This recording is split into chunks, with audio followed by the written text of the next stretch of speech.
Hello, this is Vegetable Bread, back with another Slay the Spire video, featuring cat sounds from Coconut. Cat. Um, Today we're going to play Silent. We did our last run on Ironclad and lost horribly, so we're gonna keep rotating. I don't have anything in mind for uh, like a design insight that I'm looking for, so I think we're just gonna play through Silent, just regular, just trying to win. Yeah, hope it goes well.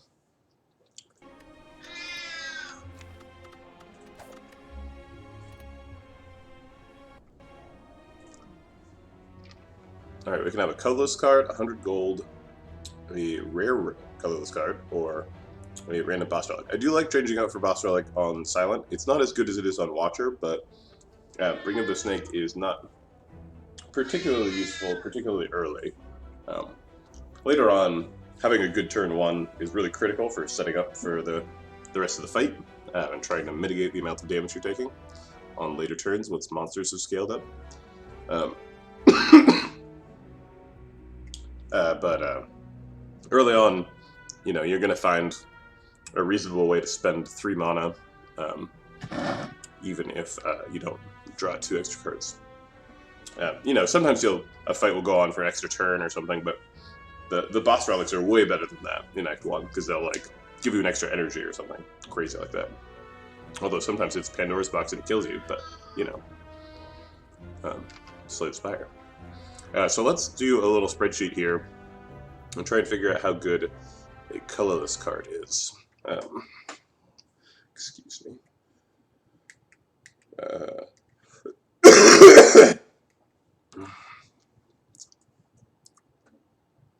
So I'm going to get up the Slay the Spire wiki and a spreadsheet. We're going to take a look. And I'll swap over the OBS view so you guys can see what I'm looking at.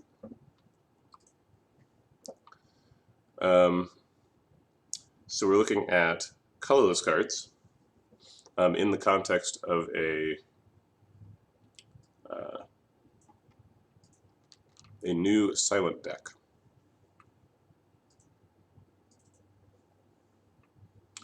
Now let's delete all the things we had from before.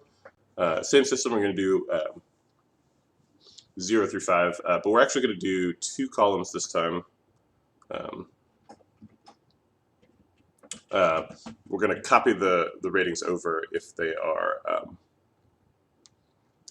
rare. So this is going to be the regular ones, and this is going to be the rare ones.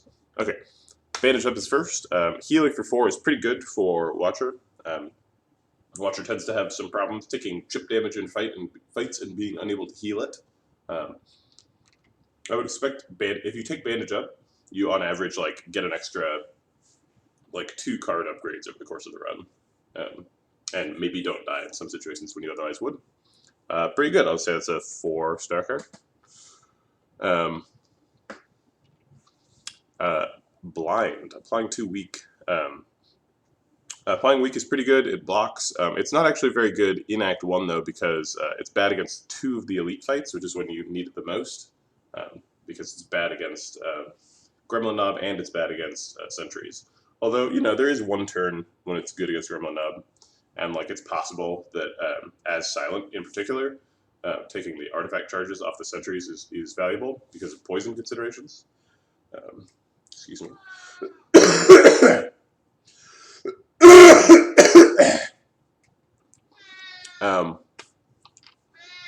So I'm actually going to say Blind is a 5-star card because it mitigates a lot of damage. It's not particularly good against either, or most of the Act 1 elites, but Silent Poison is really good, so you're going to need to get rid of artifact charges one way or another. Dark Shackles is pretty much always top tier. It's a great card. It's like a Piercing Wail, except it only hits 1 enemy and costs 0. That's slightly more powerful. Shuffle your discard pile into your draw pile, draw 1 card. Deep Breath is pretty much nothing. When you upgrade it, it does draw 2 cards, so that kind of turns into something.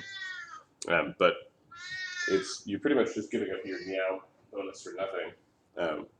Unless your deck is built around like one key card that you really want to like play and then shuffle back in.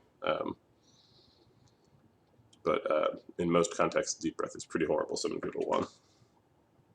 I'll give it a 2 because upgrading it does make it draw 2 cards for 0, which is pretty neat. Discovery. It tends to actually be kind of okay. It's not like the most powerful card in the world, but in Act 1, you know, it'll give you a block when you need it. If you upgrade it, you can use it more than once a fight. I don't know. It's kind of a... It's like probably not as good as the starting relic, but it's not bad either. I'll give it a 3. I'd certainly take it if it was offered for free. Dramatic Entrance is pretty great in Act 1. This just like wins you a lot of fights randomly.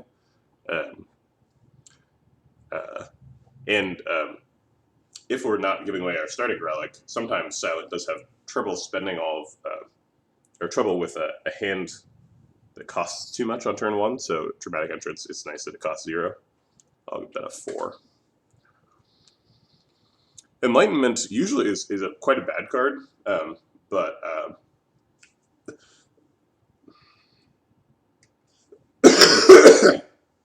in the context of a Meow benefit, it's actually quite good because it lets you just pick all the most expensive cards you can find and then build around it.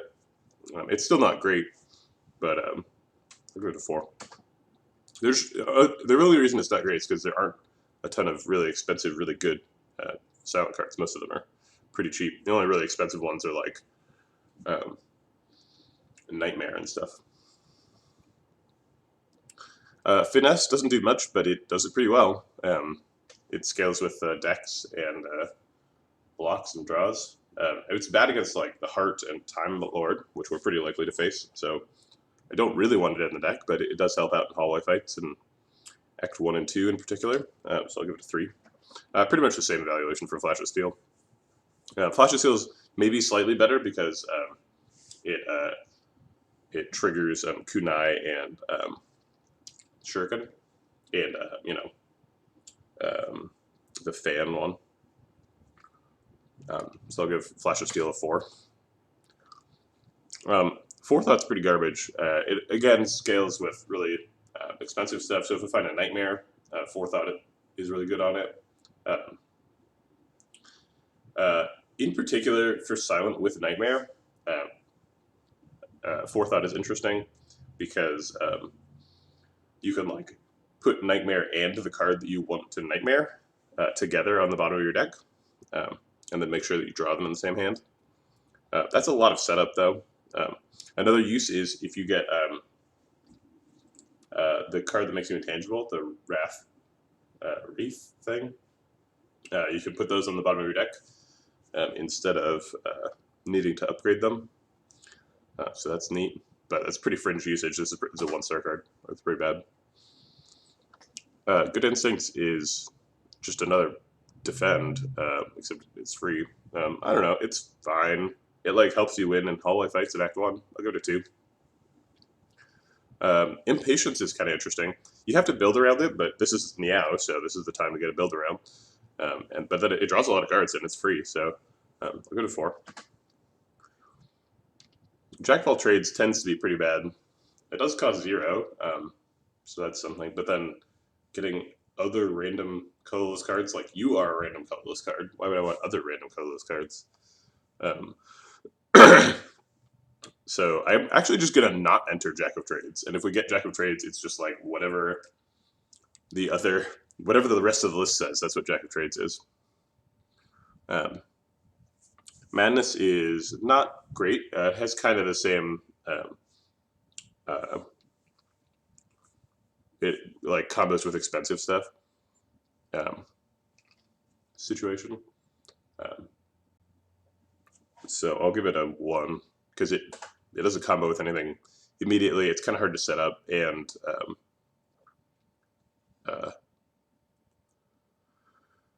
it takes up a spot in your hand. Mind Blast is interesting. Mind Blast tends to show up a lot in like infinite runs. So you You get like 2 Mind Blasts and put 100 cards in your deck and try to win all the fights on turn 1. I don't know. It's kind of an interesting build around. You take a Mind Blast and build like a 40 card deck, and I don't know. It's not really enough damage to kill like the heart, but it's a good start. So I'll give that like a 3-star. Panacea, there's all kinds of degenerate shit you can do with this, particularly with Wraith form. You can artifact charge away the stacking dexterity debuff, which is a pretty huge deal. Although it doesn't do anything in Act 1, so I'll give it a 4. Panic Button is kind of suicidal, but it also sometimes saves your life. But mostly it's just suicidal, so I'll give it a 2. Purity is quite bad. It's neat in that you can like make a little abacus combo deck with it, but oh shoot, I forgot to mute. Man, I turned on my stream and immediately got way sicker. I don't know. I was feeling pretty good before this. Coconut did let me out of the box. Yeah, I've been super sick the last couple of days. It's been really, really tough. And it sucks because it's like, I don't get to like call in sick to work because I'm working for myself. So it's like, I'm just not working as hard, and it's stressing me out. Okay, so I was rating Purity. It's bad. I'm going to give it a 1. Swift Strike is basically just like an attack, since we don't really have like enough draw to take advantage of it. So I don't know. I'll give it like a 3 because attacks are pretty good in Act 1. Trip is kind of the same as what's like the first one? Blind.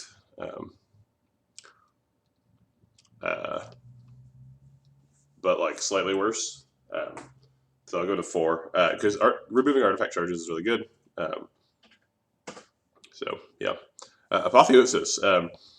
I am not a big believer in Apotheosis decks in general, but it is pretty good. And it frees you up to like heal at every campsite, and it's a big build around. So if you want to get it, you want to get it at Meow. I'm gonna give it a 4. And this is the first one that goes in both categories. Let me see if it works when I do that. Yeah, it does work. Okay, great. So I can just have this B column be sparse. Okay. So Chrysalis, shuffle 3 random skills. There are some things that combo with Chrysalis, but not really. It kind of just makes your deck really bad. I'm going to give Chrysalis a 1. Hand of Greed is absolutely amazing, especially early. It does a bonkers amount of damage for Act 1, and it's a side quest, which your deck, if you're going to get one, you want to get one as soon as possible. And the side quest is really powerful, so yeah, it's just super good. Give it a 5. All right. Magnetism. I never know what to think about Magnetism. It's a really hard card to evaluate. It's really good if you get like Mummified Hand or like Bird-Faced Urn or something. But most of the time you don't get those things, and so you don't have any like power synergy. But it does like add attacks to your hand and stuff. It's basically like you draw an extra card, and the extra card is weird, and then over the course of a long fight, your deck just gets silly. But it's drawing an extra card every turn, so I'll give that a 3. Master Strategy is great. It's a big build around. It makes all the other cards like Swift Strike and stuff a lot better. Yeah, I'll give it a 5. Master Strategy is great. Mayhem is pretty bad. For silent decks, you tend to want to like do a big like poison combo where you're like Nightmare Catalysting or something. or like burst catalysting, and Mayhem just like ruins everything.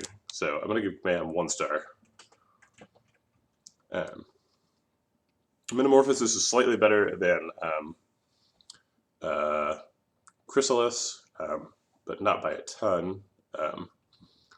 It is a lot better in Act 1, because sometimes you get like Meteor Strike or something, and you're like, oh, this costs 0, this is great. So I'll go with 3. Panache is a huge build around. It's better right now than it ever is otherwise. And it's pretty good, to be honest. Like, it's, you can usually trigger it like even against the heart. It doesn't do like a ton of damage. But if you upgrade it as 14, it's totally reasonable to trigger it twice a turn. If you're building around it. And it costs 0 itself. Like, it's kind of a crazy card. I'll give it a... is it 4 or 5? It's 5. Sadistic Nature is super good on Silent, because you have lots of like poisony stuff. The damage is pretty low though, and it's kind of irrelevant against the heart and like later elites and bosses and stuff. It's kind of a wasted card, so I'll give it a 4 because it's really good in Act 1. Secret Technique and Secret Weapon are both 5s. They're just really, really solid cards that make your deck a lot better. I've had the bomb deck in Act 1 recently, and it's pretty effective. You just pick a bunch of block cards and bomb everything. It does tend to fall off later, but even against the heart, like 40 damage is 40 damage. I'll give it 5. Thinking Ahead is weird. It is good with those intangible cards that exhaust, because you can like draw them and then put one on, get one ready for next turn and play one this turn. It's definitely not as good as Master Strategy, but it's not a bad card. I'll give it a 4. Transmutation. Random colorless cards to your hand that cost 0 this turn. I never know what to think about this. It's a little bit better than at other times in the game because it costs X. We know that like energy relics and chemical X from the shop are really good. So it does give us a chance to make some decisions that play into it. Also, Silent has another pretty good X cost card, the attack. I guess it's not as good as Ironclad's one, but and it's also got Malaise, although you don't always find that. But Transmutation itself, the random cards are like in general not that great. I'll go to 4 because it does a lot of stuff. Violence is pretty good. Put 3 random attacks from your drop out in your hand. It just draws a bunch. It's basically like Master Strategy. It's probably 5. Okay, and then Apparition is special, and so is Beta. And these are all special. Okay, so so these are the totals. So we got 3.4 for regular colorless cards for Silent at the beginning of the run, and 3.9 for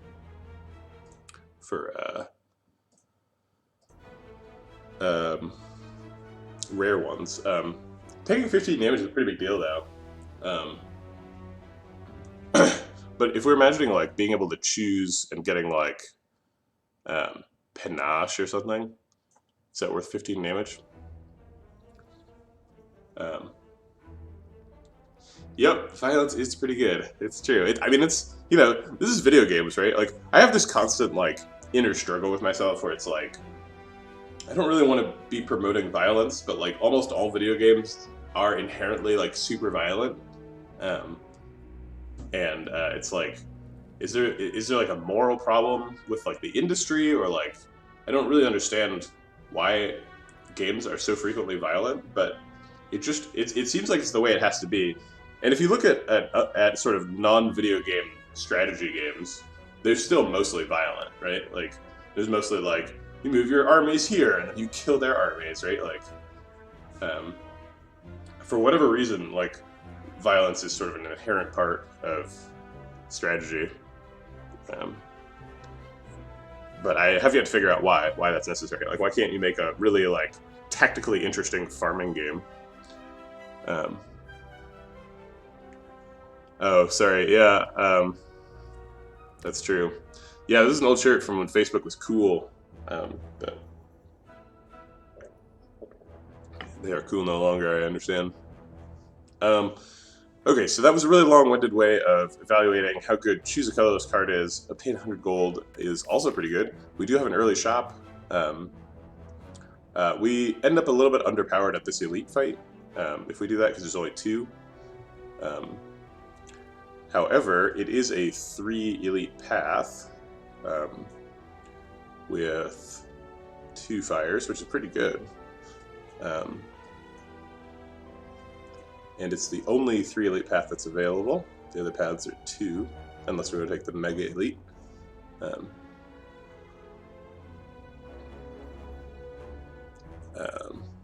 So we probably do want to go this direction. We could just go the right path and skip the shop, though, if we don't take the gold. So if we don't take the gold, we're going on that path. If we do take the gold, we're taking the early shop. And if we take 15 damage, are we going to survive this 3 fights, 2 question marks, and an elite section? I think we probably would.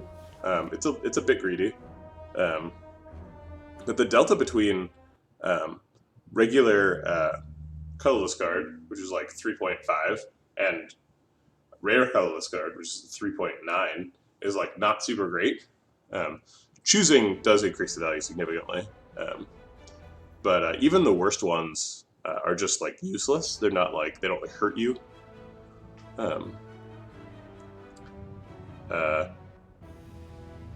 However, if we do take the gold, we do get an extra relic of our choosing basically at the shop, and we also take a bit of an easy early path, which is generally good to do with Silent. If this first fight is Gremlin Knob, then taking a quote-unquote easy early path will put us in a bit of a bad spot. So this is an Ascension 20 run, so this is a heart run. I don't have any specific like design insight that I'm looking for this time. I'm just playing the game, trying to win on Ascension 20. I haven't won on Ascension 20 Killing the Heart with Silent for quite a while, because I've been just playing, what's she called? Watcher? So I think I'm going to take the gold. Even though, like, my brain is stuck in all those colorless cards that are good, I think the gold's the right choice. Boss Relic is also pretty good, but with the early shop, I think gold's good. Vote for Rare Colorless. Yeah, Rare Colorless is the most stream-friendly decision, for sure. Because it's like, oh my god, then this happened. I think I'm going to take 1 here to do a little bit extra damage.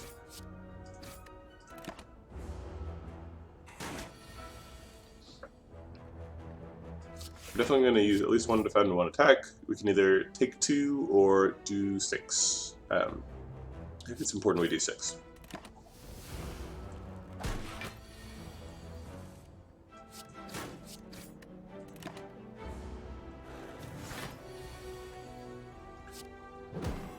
See, this is why it's important that we do 6, because otherwise we didn't do that. We didn't get that kill. We're taking 17. Early Catalyst. Early Catalyst is, bad. But it does guarantee that we get 1 this run, which sometimes you don't get. Terror is also good, although it's not good against Gremlin Knob. And then Flechettes tends to be kind of hard to build around and like falls off kind of awkwardly at the end of Act 2. So like, given that this is floor 1 and we just found a flex pot, Flechettes is the most like, we're gonna win this act.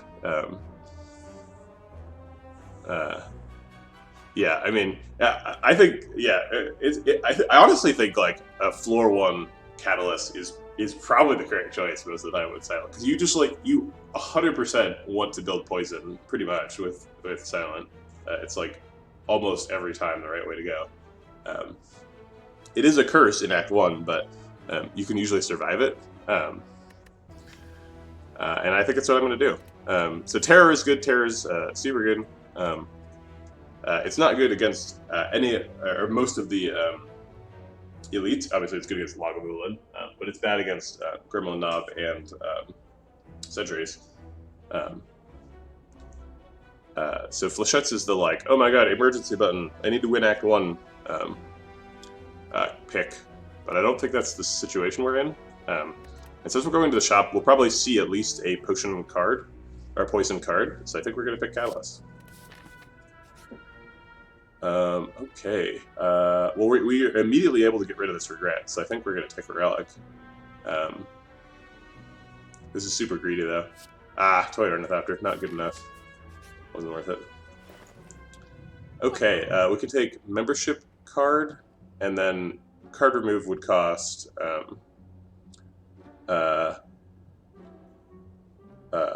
37 or 38, which we would have enough to do.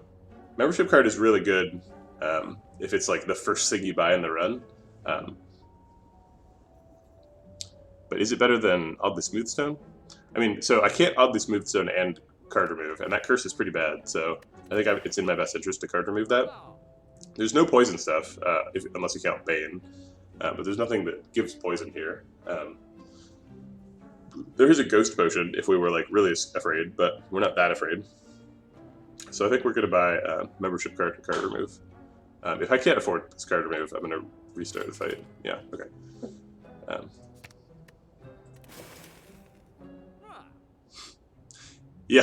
Yeah. I mean, Bane is honestly like a pretty reasonable choice. Just doing 7 damage is fine.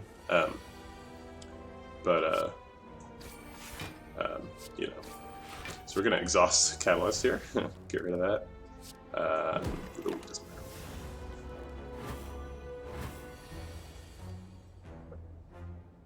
We can use 2 strikes to kill one and then block out the other one. I guess I'll kill the higher health one.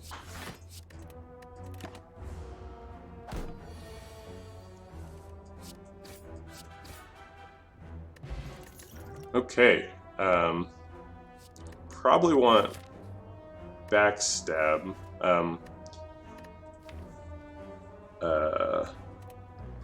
Slice does more damage over the long term. And we do have a flex spot. We're probably going to use flex spot on turn 1. Okay, so turn 1 we get to draw 2 extra cards, and we get backstab. So it's going to be really likely that we're going to be using flex spot on turn 1 against Gremlin Knob. So let's do that. Yeah, sure. I'll take more gold. I mean, the gold is really good with membership cards, so I think it's worth. I think we're gonna take the damage. We already took 1 card remove, so the next one is going to be more expensive. Injury is not that bad, but 6 max health is pretty bad. This damage hurts a lot, though. Okay, it is Gremlin Knob, and we only got 3 attacks, which is super lame. We're not going to get more than 3 attacks anytime soon. We do get to exhaust Catalyst early, so that's nice. We might actually want to use the skill pot here and look for like something that makes him like vulnerable or weak or something before he gets his thing. But then probably that skill doesn't exhaust, and when we shuffle, it's back in our deck. So we just need to figure out if we are trying to get. Well, there's no way we're getting more than 3 attacks later, right? Unless we shuffle and get neutralized and 3 attacks. So I think flex pot for 15 damage is about as much as we're going to get. Excuse me.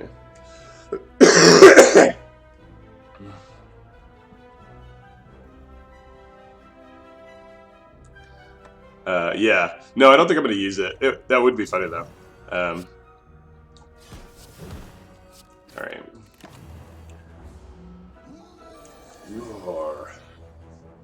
Alright, so we're gonna strike and strike. I'm not gonna Survivor. We can face block his first 2 attacks, but if we Survivor Let's see, are we actually worse off if we survive? So we take 2 damage from this one, and then, or 3 damage from this one, and an additional 3 damage from the next one, so we take 6 more. Or we take, so Survivor pays off if the fight ends next turn, but it doesn't pay off if the fight ends after more than next turn. So I don't think we want it.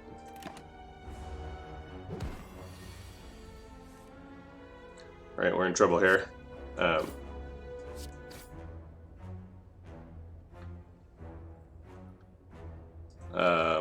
Let's see. We have to kill him next turn, basically. I think we're going to use a skill pot.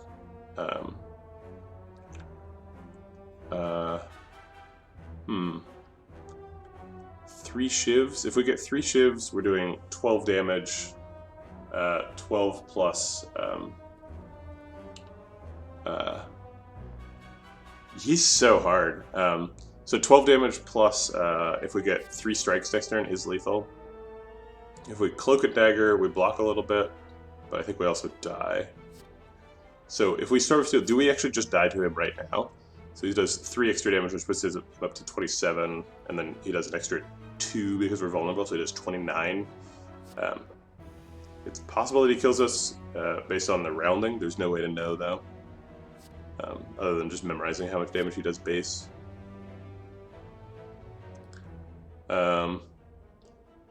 Okay, yeah, I think this is the... Oh, right, the Toy Ornithopter heal.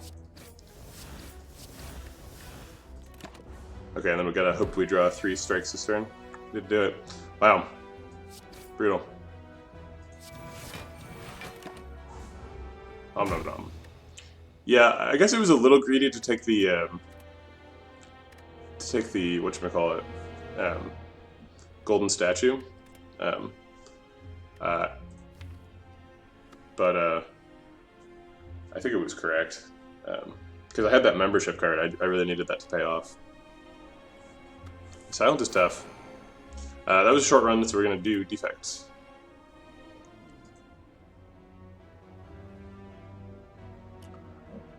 Choose a colorless card. Max HP plus 7. Choose a random rare relic, or obtain a random rare relic. We do have some early shops, so let's see. What is our route going to be?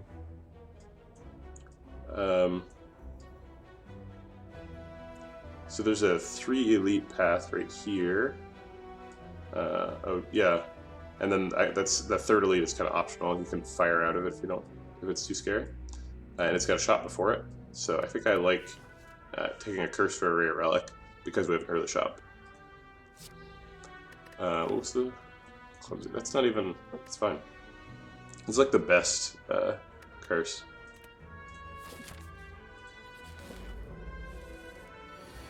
All right. I will do cast on turn 1. Hi, Troll Fun. How's it going? I'll take 1 against Cultists, that's fine.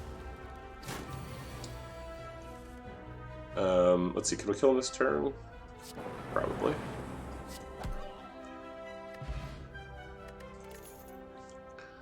Ball Lightning is pretty good floor 1 pick. I like that quite a bit. Compile Driver is probably a better card for the late game, but if we're trying to do 3 elites, we probably better take Ball Lightning. Defect is probably the best character at Act 1. So I think if we take Ball Lightning, we're probably pretty good. Oh, we got an extra shop. Well, that's weird. So we're never getting Horn Cleat, Fossilized Helix, or Clockwork Souvenir this run. The Capacitor is calling out to me. I do really like Capacitor, but card remove is also pretty good. Actually, I was planning on card removing, but Clumsy is such a nothing curse that like maybe we just buy Capacitor anyway, because Capacitor is quite good. We don't have any orb generation though, so taking Capacitor is a bit presumptive. But I think it's good enough that I'm just gonna pick it. Okay, so now we don't want to hit an early shop, so we're gonna like dodge the shop and go this path. Let's see, do we want the 2 fights? Oh, I guess we're taking 1 question mark either way. So do we want 2 fights in a question mark or 2 question marks in a fight? That's correct. Yeah, once you see a relic in a shop, you can't. If you don't buy it, you're never going to see it again. It's gone. Maybe that's not true in like extremely long runs. Maybe they do recycle back in if you like if it's like otherwise your shop would have no relics in it. But they do eventually start giving you those like tiaras or something. So if you do an infinite run and the game runs out of relics to give you, it starts letting you collect tiaras, which is pretty hilarious.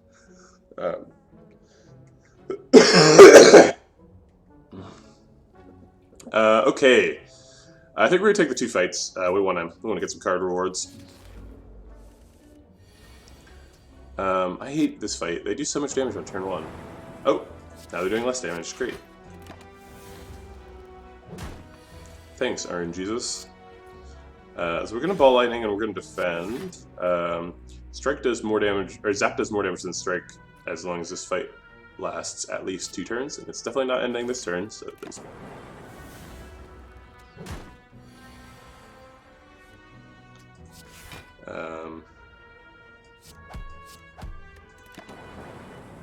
kind of a waste of our incense burner there. So Streamline is good in Act 1. It's not like extremely good. It becomes good later if you randomly stumble into a claw deck. I don't generally go looking for claw synergy. But also, I would like to take an attack, and it's the only one here, so I think we're going to take it. So Incense Burner is honestly it makes the game so much more complicated because in every fight you have to be thinking about like on what count do I want to leave Incense Burner to be intangible later, and we actually really have to think about it towards the end of the act because Slime Boss always attacks on turn 3, so we want to exit the fight with Incense Burner on 3 so that it goes 4, 5, 6. So it's kind of a pain in the butt, but it is really powerful. Alright, taking our second fight. Can we afford to streamline? Can we afford not to streamline? I think it's the real question.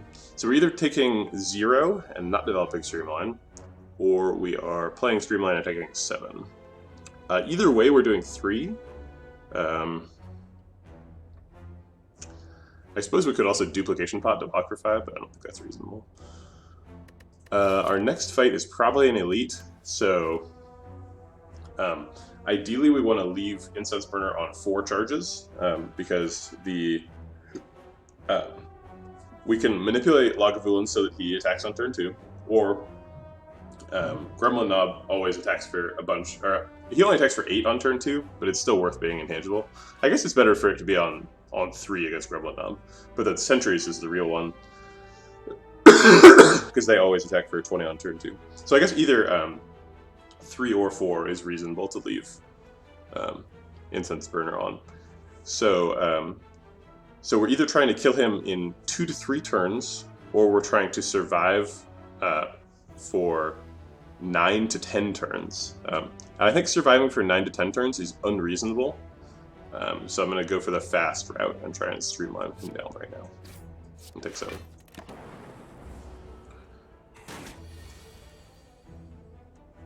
Alright, it looks like we got there pretty easily.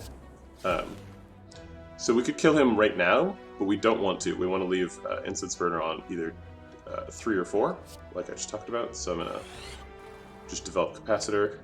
We've got plenty of strikes to kill him next turn.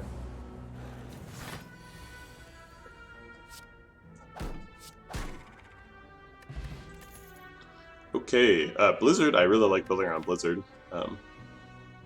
We have a Ball Lightning. I would really like a way to make Frost Orbs. We don't have one currently. Beam Cell sort of cross-synergizes with Streamline in that they both synergize with... what's that card called that gets back all your 0-cost stuff? The like Claw Enabler? Is it called Faster Than Light? I don't know why it would be called Faster Than Light, but that's something that's in my head. So I think I'm going to take Blizzard. It doesn't do anything right now. But Frost Orbs are super good, and we took Capacitor, which is basically like a Frost Orb synergy card. So I'm going to assume that we're going to pick up Frost Orb stuff. Although, you know, technically this is bad. We don't want the shop, we want the question mark. We get to buy some potions. I'll buy 2. We have 1 that's pretty good, so buying 2 means... Oh shit, wow, that's like really good. 2 fruit juices. Alright, it is Gremlin out again. He really doesn't like us.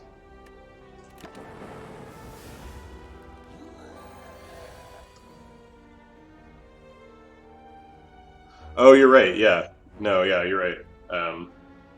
What's the card I'm thinking of? Is it All for One?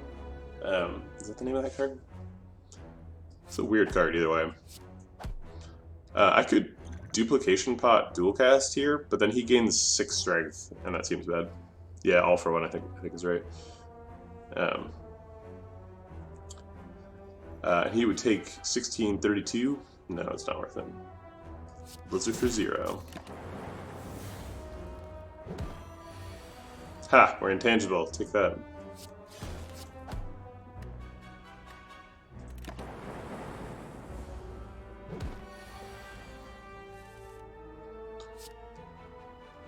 So we're gonna do 2 strikes. If we do 2 strikes and then Duplication Pot Zap, is that lethal? So we're currently doing 9. We would be doing an extra, yeah. Well, actually, no, it's lethal without that. Yeah, so just this is lethal. Oh shit, Molten Egg.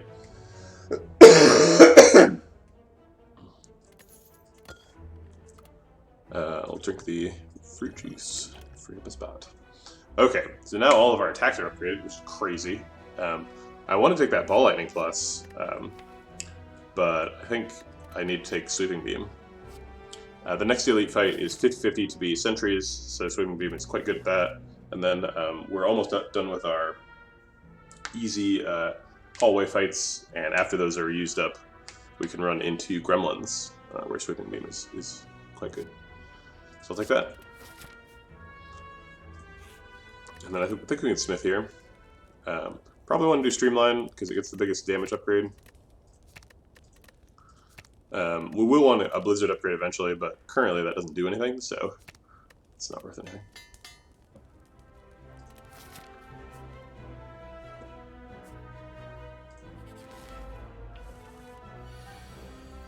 Wait, this is an easy hallway fight? Oh, we did use them all up. Okay. Oh, sorry.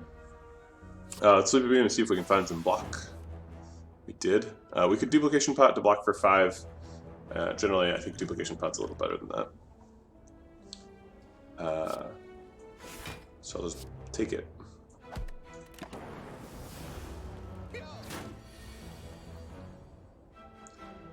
I think we're going to double defend and strike.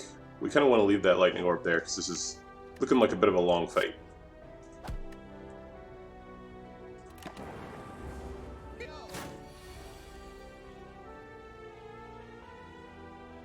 Just kidding, fight's over. Yeah. Well, I guess I should use the duplication potion because now I have distilled chaos. I think duplication potion is better than attack potion, but not by a lot. I could take a block here, and leap is decent. Recursion combos with Blizzard, kinda, once we get a Frost Orb. But I don't know, Recursion's not really that powerful of a card. Generally you want Recursion if you're doing like Dark Orb stuff. So I think this is a skip. I'll do this one. It's pretty much completely unlikely that we're doing the Mega Elite, but this is just an extra option. I think we're taking the key here. We pretty much never use Peace Pipe, because rest sites are already so powerful, upgrades in resting, that like removing a card is rarely the best option.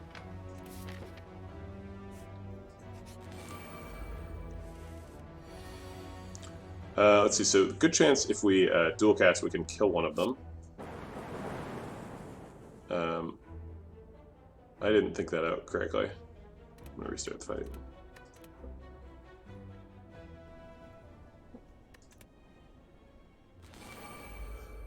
So we can't kill these ones because they... I thought this... Yeah, because we need to do... yeah, so if you get all the keys before you fight the Act 3 boss, then you get to unlock Act 4. Excuse me. I think we distilled Chaos here and look for a Sweeping Beam.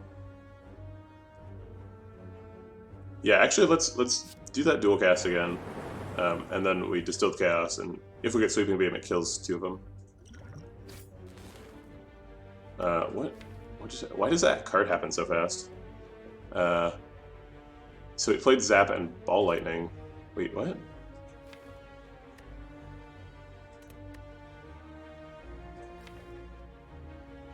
But I don't have the... So the Zap worked, but maybe the Ball Lightning didn't? Yeah, that was definitely a bug. I think maybe Ball Lightning and Streamline targeted the same thing. And so... Huh. What happened there? Yeah, well that's unfortunate. Okay, whatever.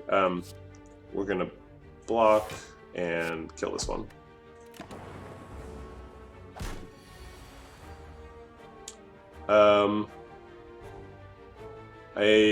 I forgot about that relic, so we're gonna block for as long as we can to charge it back up. But we're killing it either way this turn. Okay, there's now we got our Frost Orbs. Great. So Glacier or Cool-Headed. Glacier blocks for more, but Cool-Headed Cool-Headed combos better with the Streamline. If we ever get to that to 0 cost.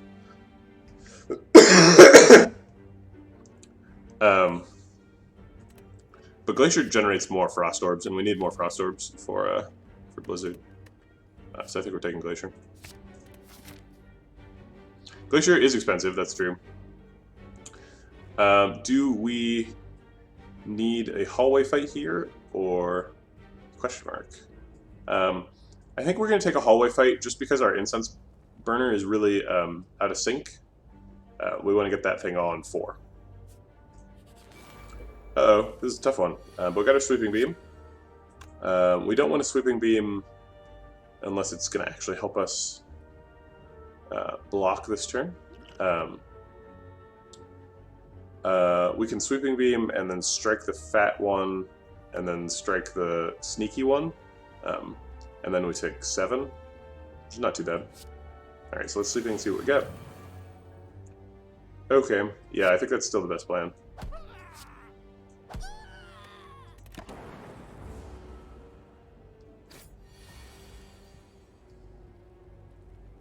Let's see, if dual cast hits him twice, we're happy. If it hits him even once, we're happy.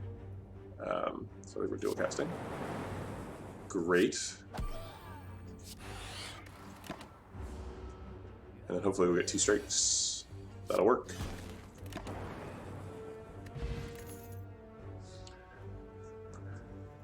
Alright, so Compile Driver Plus or Self-Repair are the really good cards here. We don't have any power synergy, and Compile Driver draws 2, which is pretty good. We are getting a lot of card draw stuff because we've got Sweeping Beam and Compile Driver. I guess we passed on the other things that are true cards.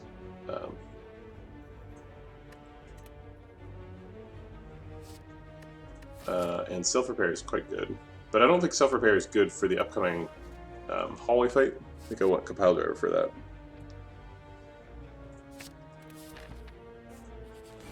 Alright, it is Sentries. So we get to develop some lightning in the first turn, which is good, and then we are intangible for the second turn, as planned.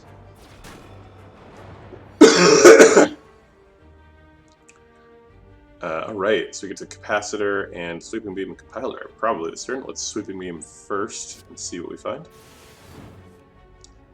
Alright, we don't really need to defend. I guess Compiler also draws cards. Alright, I don't think we want to dual cast right now. And I'm going to Capacitor set up for Glacier next turn.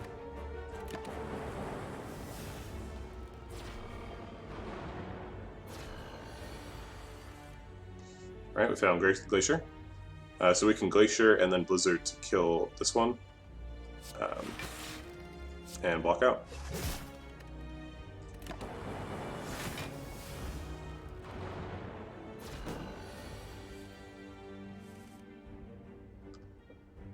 Alright, Sweeping Beam first, and then I guess we'll just Ball Lightning and strike him to remove the chance that he doesn't die.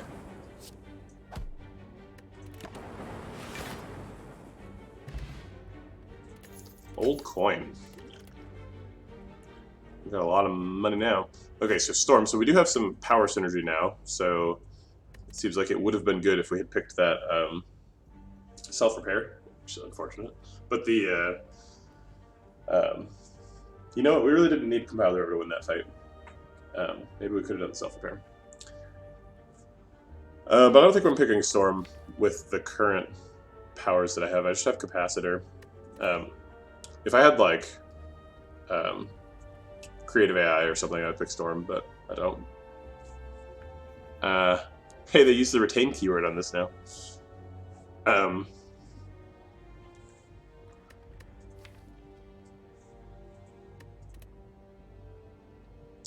Go for the Eyes is good. It blocks a little bit. Also, we've got a bunch of card draw with Compile Driver and Sweeping Beam, so it might be good to pick some zero cost stuff. Are we doing this last elite? I think so. Let's see. So we just fought Sentry, so it's going to be either Gremlin Knob or Lagavulin. So we can set up. So we would want to set up Incense Burner on 3, because that blocks the first big Gremlin Knob hit, and we can make that be Lagavulin's first turn awake. But that would mean I'd have to kill this hallway fight on either the 1st or 7th turn, which are both really inconvenient. So I think we're actually going to nope out and take the extra fire here.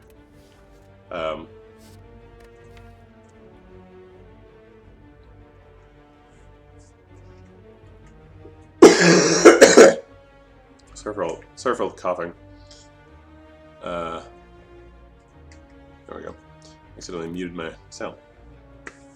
I think this is a pass. Equilibrium is pretty good, but we're not really trying to like set anything up. We're mostly trying to block with Frost Orbs if we can find them.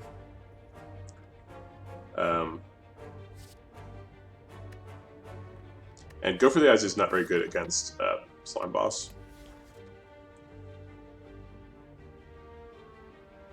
I mean, I guess Weak does mitigate quite a bit of damage on the big attack turn, so maybe it is good. But you can only weaken him on 1 out of his, like, 4-turn sequence. The other times it's just 0 mana, deal 4 damage. Yeah, I think I'm going to skip. And go this way. I'll Smith first. Probably going to rest on the second one, depending on what this question mark is. So Smith, if we do Glacier, do we get 3 orbs? We don't. Probably want to dual caster Zap down to 0. Maybe Capacitor, if we think we need that many orbs slots in the long fight. Yeah, let's get Zap down to 0. Ooh, wow. Free Relic. That's nice. Let's see. How many turns... How many... Do we need to block the first... We don't have anything, like, big and explosive to do against Slime, so I think we need to rest. Because this fight tends to kill you sometimes. Right. We failed to set up Incense Burner, too. I guess I should have thought about that when I was back here. Because I was worried about not being able to set up my Incense Burner for this Elite fight. But then I didn't realize that if I go this way, there's no more fights the whole time, and I'm going to fight Slime Boss with the wrong Incense Burner setup. Because Incense Burner right now is going to be pretty much useless, I think. So we definitely want to Zap and Glacier. I think we want to Glacier first and then Zap.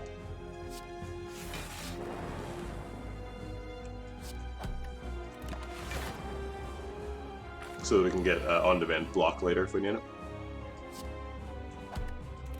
Yeah, so now Incense Burner's on 5 when he's attacking me. And I think we just have to eat this. I think we're gonna like streamline dual cast. So we block for 12 and tick down the cost on streamline a little bit. We could duplication pot on streamline. I don't think it makes the cost go to 0. Well, maybe it does. I guess let's find out for science. Yeah, it does. Huh. It's weird because the graphic shows the second copy of Streamline exhausting, so you would think that it behaves like it's 2 copies of it, but it, I guess whatever, it works.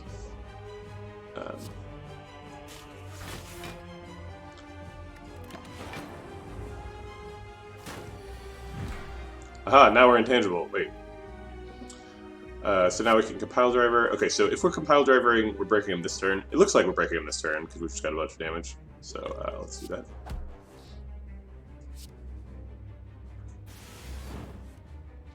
We were hoping to draw Streamline, but we did not do it. It's a pretty good break, down to 50. You would really like him to be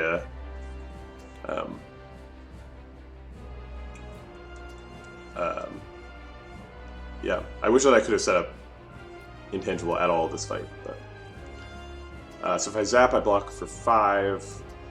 It looks like I need to block for as much as I can here. Actually, let's use the Swift Pot and try and find Glacier. Let's streamline instead. 4, 24. 24 is not enough to break either of them, but it is with a strike. Oh wait, these orbs go at the end of my turn, so if I streamline Blizzard, at least one of them will break. So let's plan on that. Let's just hit the one that's doing more damage.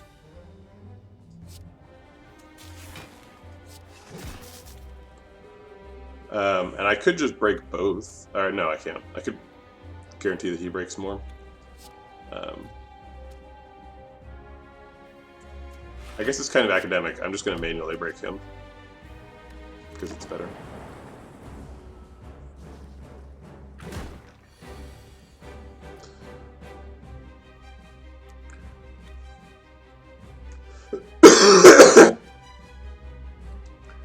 I think we need to Glacier here to block. We could dual cast first, but I think Glacier Defend is probably where we're at.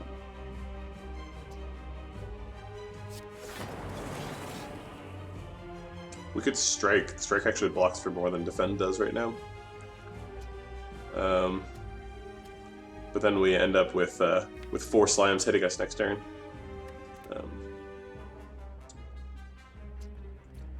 But I think it's better than dying, which is what we're currently doing, so.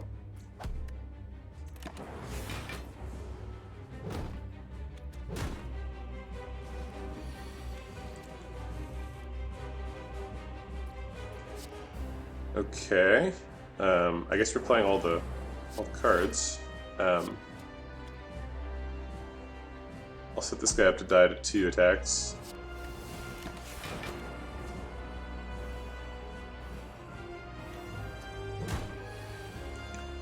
Alright, we got Streamline, that's nice. So the max damage we can do with it is this. This blocks for a little bit. But,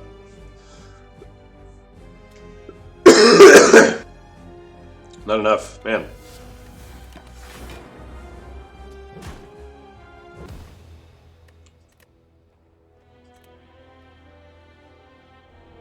Been having a whole lot of unsuccessful runs here. Yeah, I guess we're back to Watcher. We played a ton of Watcher recently, so maybe I'll be more successful there. Upgrading a card is okay. Taking 18 damage to choose a colorless seems like too much. 6 HP is good, but I think the random boss relic is by far the best. So we'll do that. Runic Pyramid. Okay, so we've got free retain on everything. Well, we'll do Ironclad next. I'm just going in the order there in the menu.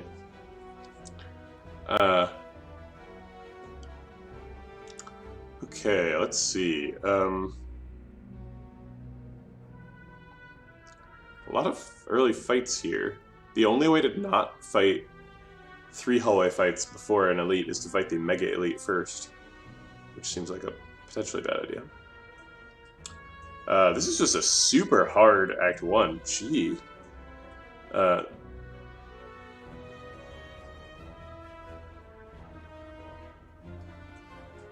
guess the easiest path is to go through this shop, and then take this elite after 4 hallway fights, and then go to this fire. All right.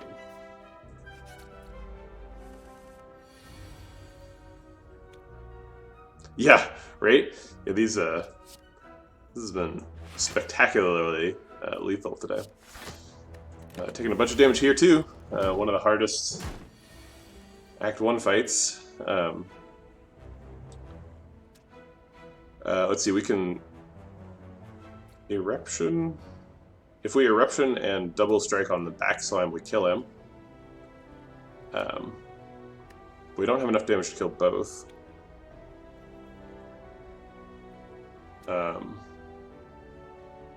So we could triple block. We would still take 3 damage. But then, like, what are we saving up for, right? Like, we've got Eruption in hand.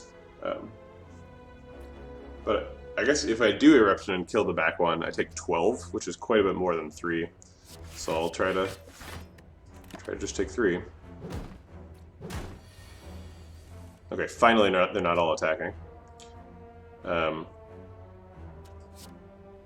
So I guess Eruption Strike is the least wasteful way to do damage to him. And then probably I just have lethal on him next turn. Oh, actually, certainly. Alright. Flying Sleeves has Retain on it, so it's less good than normal because everything has Retain right now. You know, it's possible that taking the Mega Elite is the best path. I think if I wanted to do the Mega Elite, I'd probably do these 3 hallway fights, this shop, and the question mark. Because doing a Mega Elite after doing 2 hallway fights is suicide, right? Like, you need the card rewards to get power. So Flying Sleeves is less valuable than normal because everything has Retain, so there's no value in the Retain. But it's the only attack, and I would like to take an attack. But I think I'm going to skip instead. We'll see if we can get an attack. Because we're doing 4 hallway fights, so we'll have an extra opportunity to get an attack. We're pretty likely to draw Vigilance next turn, so... or we could just kill him. That seems good too.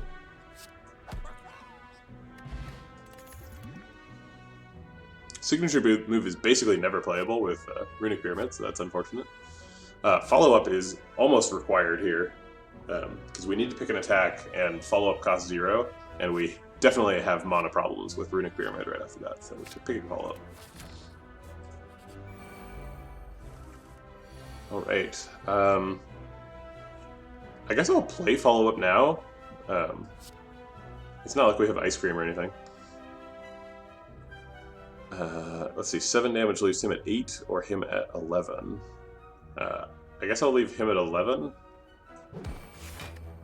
And then plan on hitting with 2 strikes. Oh wait, I forgot I'm going to be weakened, so 8 is actually pretty efficient too. We will block out this turn, and then next turn we'll try and kill them both. Wait, we can't kill them both. It's not gonna work. Okay, so if I enter... Excuse me. I'm gonna go get a cough drop. 1 second.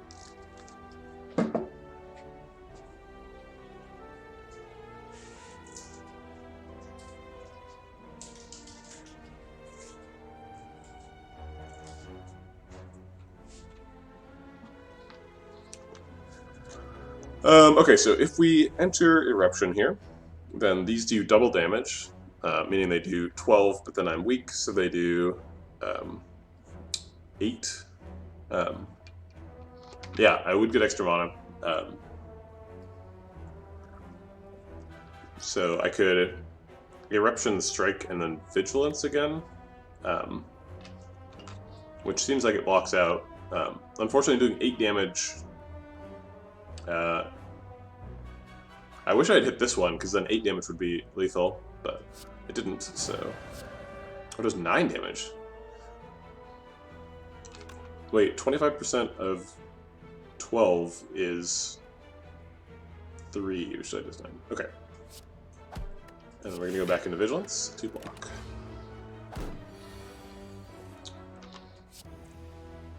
I think we can probably kill him. I haven't done the math, but it doesn't really matter. Yeah. Alright, early Talk to the Hand is great. Weave is interesting with Runic Pyramid, because you can force Weave to stay in your hand through shuffles. So you can really bounce it around a lot.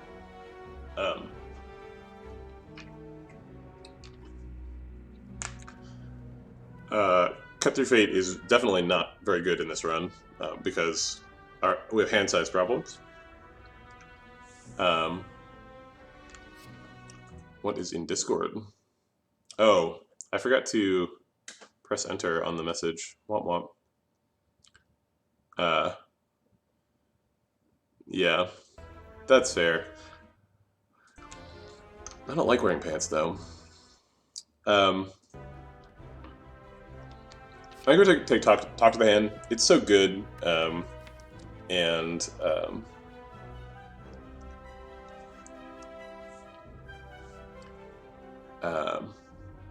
let's see. How are we getting like a lot of attacks though to proc Talk to the Hand? Weave would do it, but we can't pick both. I feel like Talk to the Hand is enabled by Runic Pyramid. Hey, Mortimer. How's it going? Florida is pretty far. I am in California, so you are much later in your day than I am. I think Talk to the Hand's the right choice. Talk to the Hand is like a run-winning card, whereas Weave is like... it's good with Kunai or Shuriken or something. You must be just getting back from lunch or something. Yeah, so I think Talk to the Hand's the pick. Alright. And now, do we go to the shop or the question mark is the question? Oh, maybe this is what Akiran was talking about earlier. Or I guess Troll Forever. You said better start by going to the question mark. I'm not sure if you meant this question mark or this question mark, because both seem reasonable. Yeah, I am going to do this question mark, because I don't have enough money for the shop. I was expecting to go to this shop, but... Oh, cool. I also work from home.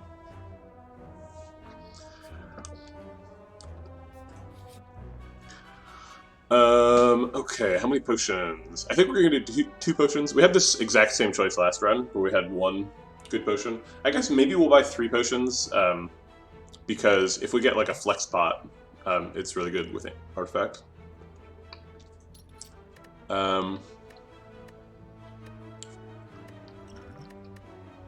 Maybe what we do is take 2 of these. No, I guess we're just gonna take Smoke Bomb. We don't have anything we really want to Liquid Memories, so we're just gonna Smoke Bomb and save the Artifact pot. Speaking of Smoke Bomb, so if we're gonna Smoke Bomb out of this fight, we'd have to do it right now, because otherwise he's gonna take our money. I love Watcher. I've done a bunch of streaming on Watcher on this this channel. So I like streamed myself going from, I think it was Ascension 15 up to 20. It's really complicated, but that's sort of where I like my Slay the Spire to be. It's probably my best class just because I've practiced so much on it. I think we are gonna kill him. So I'll develop the block return and block for as much as I can. We can block out this turn.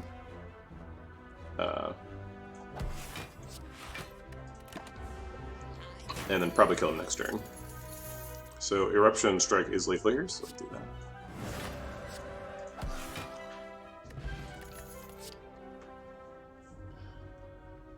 Some of the other classes, like Silent,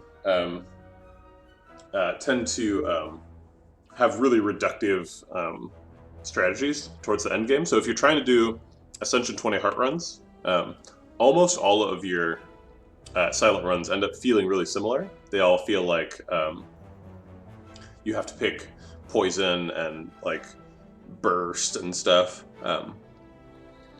Whereas Watcher runs, I feel like there's a lot of different ways you could go. You could do like Divinity, or you could do like a stance dancing thing, or Weave, or do some relic synergy stuff, fasting, orange pellets.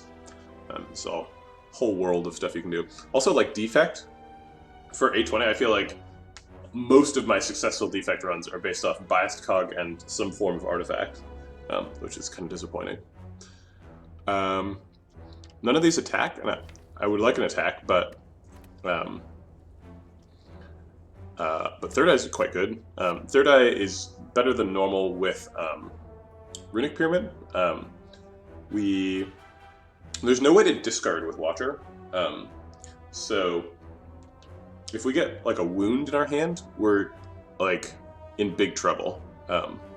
So Third Eye, developing some scries is good because we could prevent those wounds from drawing. It is a little bit early to pick defensive cards, but I think I am going to pick Third Eye.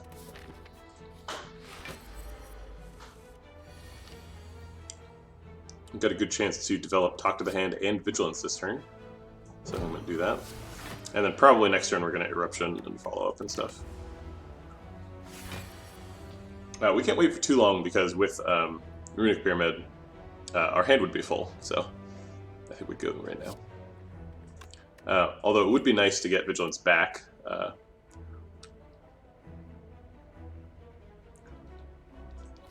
guess, let's see. So I currently have 1, 2, 3, 4, 5, 6, 7, 8 cards in my hand that will stay in my hand at the end of the turn. So I would draw 2. So if I play 2 cards, I would draw these 4, and if I play 3 cards, I would draw these 4 and then shuffle and draw 1 more. So I can play Defend, Defend, Strike to get that Vigilance back sooner.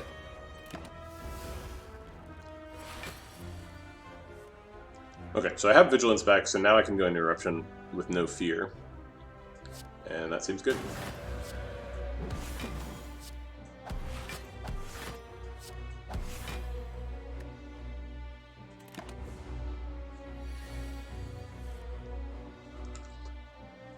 Alright, so now, is the plan Vigilance Third Eye, or is it like Strike Vigilance?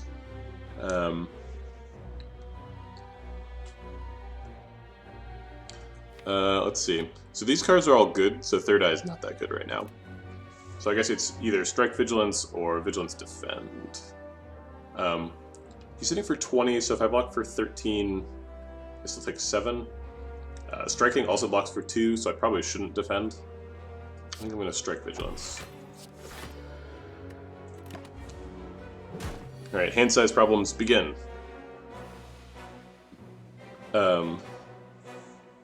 I think we just defend as much as we can and set up for Eruption and stuff next turn. I am going to include the Third Eye, even though it only blocks for 7 and doesn't scry at all.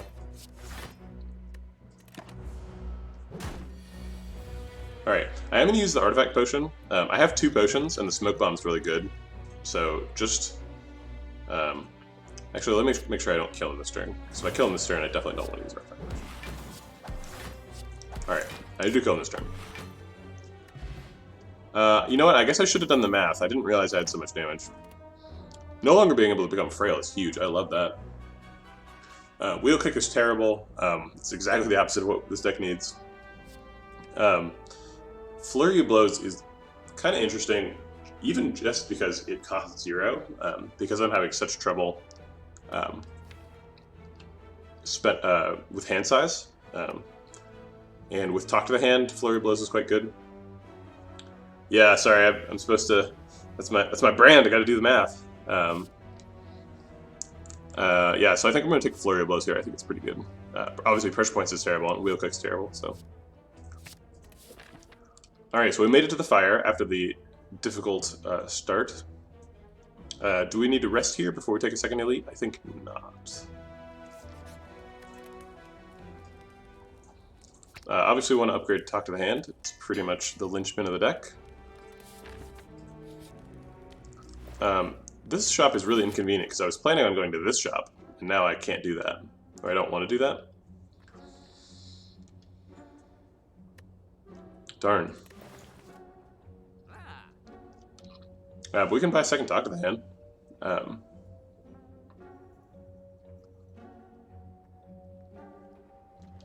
We could buy Talk to the Hand and Carve Reality. Carve Reality is slightly less good than normal for the same sort of retained reason as I've been talking about. Bandage Up costs 0, which is attractive. I can't afford Talk to the Hand card remove, which would be nice. It's definitely worth thinking about. The real problem with going to 2 shops, though, is the opportunity cost of spending 2 floors without like gaining resources. Like shops let you trade resources, but they don't gain you anything, right? With the exception of some relics, like the one that heals you when you go to shops and stuff. But so now I have to like weigh if I want to. If I think I'm going to do 3 elites, then I should still go to I have to go to the shop. That's the only way to do it. And so that's an extra relic. Versus I could skip this shop, get an extra question mark. But like question marks in Act 1 have a decently high chance of also giving you 0 resources, right? There's a bunch of them that are just like, oh, it's the mask event, I'm just going to skip, you know? So I think we probably are going to go to both shops, just because we do want that elite. But I think I'm going to buy Talk to the Hand, and probably nothing at the next job. I might have enough for card remove at the next job. Ooh, Captain's Wheel is super good. I hope it's Gremlin Knob, because Captain's Wheel is so good against Gremlin Knob. We are skipping a fire to do this, too.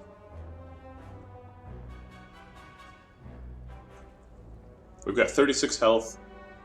How much health would we expect to lose at various elites? So, we already fought Lagavulin, so this fight can't be Lagavulin, the next fight can. So this is either Sentries or Gremlin Knob. If it's Gremlin Knob, we're going to eat the first 8, and that's probably it, because Captain's Wheel is going to block on the 3rd turn. I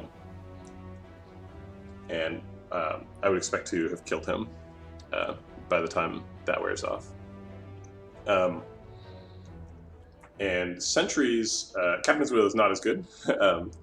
It doesn't block the big turn for Sentries. So, let's see, what's the average turn of Sentry damage look like? Sentries are actually pretty bad, because we have 2 Talk to the Hands, which doesn't work against Sentries. So we have to kind of count on Third Eye to, like, filter out the dazes and stuff. And Flurry of Blows to get some damage in. Yeah, I think we're actually going to skip the shop and take this fire and do the next elite. I don't think we want to do 3 elites, because we don't have enough health. We do have a smoke bomb, so we could like smoke bomb out, but why go into a fight if you're planning on smoke bombing out of it? And the alternative is a fire. We do want to upgrade Talk to the Hand. Health obviously is also good. I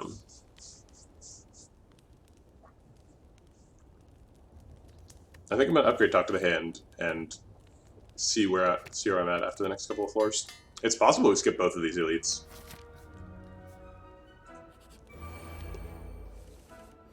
Which would not feel good, but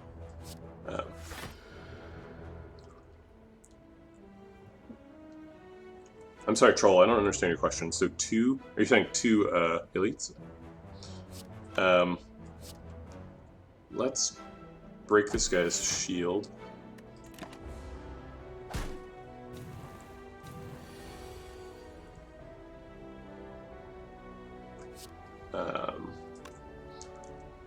If I eruption on this guy, I can kill the other two. So let's do that.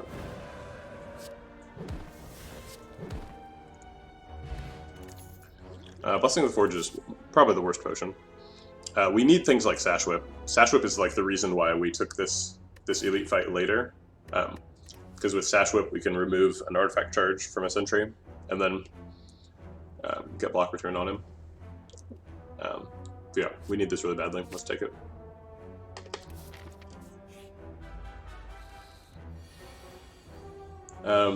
When I saw this Slaver, I thought, there goes my Smoke Bomb, because he's really scary. But this hand's pretty good, so I can block out and get some damage in.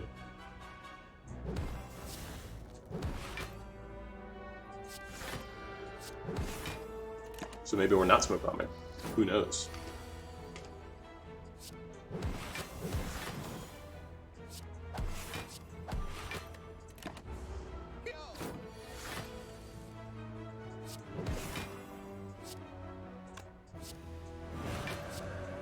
Cool. Bowling Bash. Okay, so now we're really ready for sentries if we take Bowling Bash. And Bowling Bash is also good with Talk to the Hand. We have 2 Talk to the Hands, so that seems good. Perseverance is also a good card, but, you know, less good than normal because of Pyramid. Do we have to collect? I don't think so. Actually, we're having hand size problems, right? So if we got extra energy, we would have less hand size problems.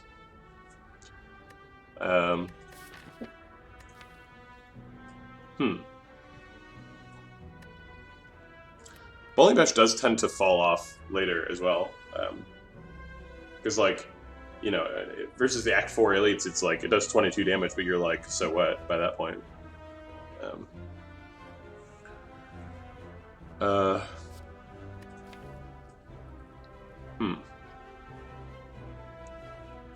I think I'm not going to take Collect just because if I get an energy relic from this boss, then I need it less. So I don't want to pick it too early. Because Watcher does have some inherent mana-getting stuff, right? Like Eruption plus Vigilance. Or, sorry, Vigilance is sort of free, right? So then do we skip or take Bowling Bash here? I think we take Bowling Bash. We need answers for sentries still. I think this is too late in Act 1, and that's too much damage. So we're gonna leave the idol, especially since it killed us in our first round of the day. All right, it is sentries, so we can just Smoke Bomb, since this is like the scariest one. But we can block out this turn, so we'll do that and see what happens.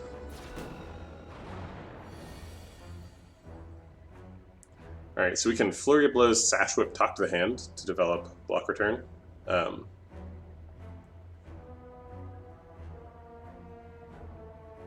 Let's do it on the guy with the most health. But then, like, what are we blocking for 7 this turn and taking 13? I don't know if that's wise.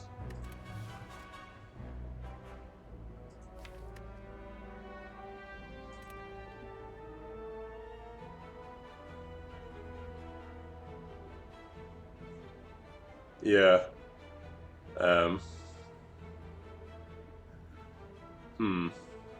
I mean, honestly, what killed us is we ran into Gremlin Knob first after starting with Silent, right? It's like, that's just hard. Sometimes you just die. I mean, unless you find, like, Dash, right? That makes that fight way easier. So, okay, so the question is, if we take 13 now, we're definitely blocking out next turn.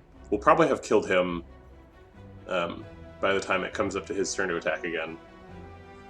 How much health are we expecting to lose this fight total? And do we think we can kill the Hexaghost after losing that much? I think so. I have faith. Let's get rid of the Defend. We don't need that next turn.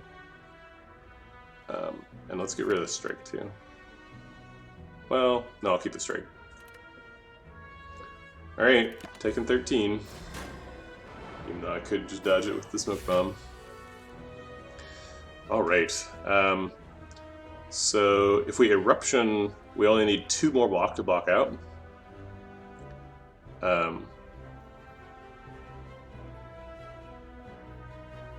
So who are we trying to kill is the question. I think we're trying to kill this one and doing like as little as we can to this one.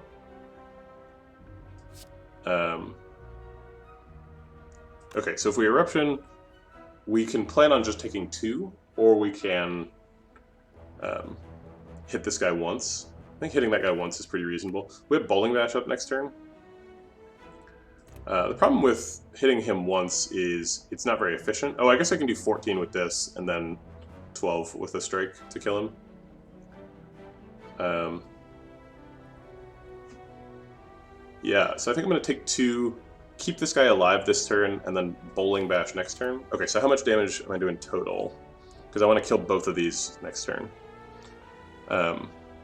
So Eruption does 9, and then Follow-Up does 14 to him, and we're going to Strike to kill him. So those don't do any damage, basically. And then Talk to the Hand does 14, so that's 23. Against this 39, leaves 16, so we need 2 more strikes to kill him. And this turn we're going to do Eruption, Follow-Up, and then we have 2 mana left, so we can do 2 strikes. So we're definitely going to have enough mana to kill him next turn, and we can Bowling Bash while in Eruption mode on the middle guy to set him up to die too. So I think we're in good shape. I forgot about Flurry of Blows.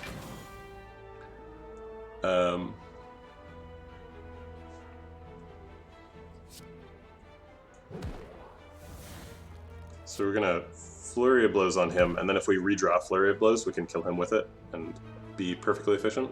And if we don't, we can just kill him with Strike.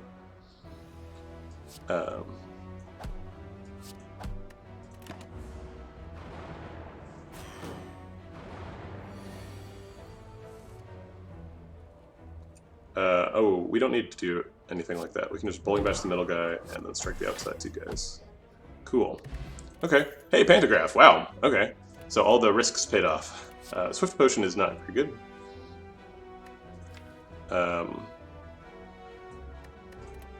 Just Lucky is very good because it costs 0 and we have mana problems and 2 Talk to the Hands, so it's nice to have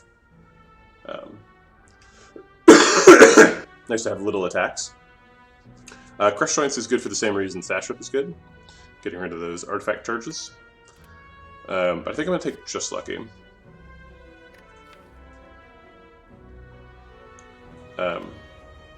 Yeah, the issue with this deck, and with all like Runic Pyramid setups, is how do you get rid of wounds in Act 2?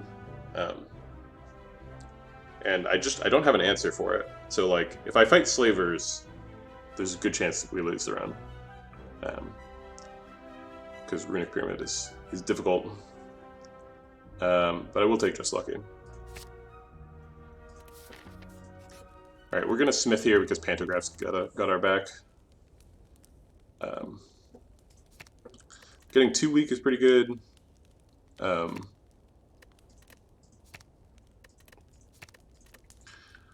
Getting Eruption to cost 1 is pretty important. I think I want Sash Whip to last 2 turns, though, is slightly more important.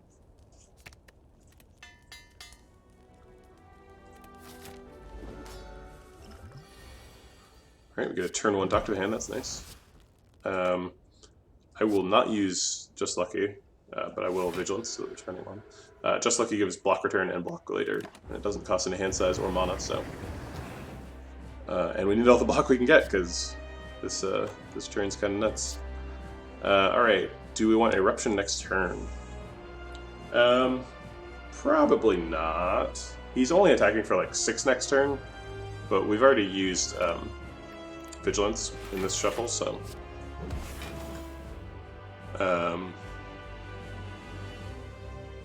Now we just want to block for as much as possible. We're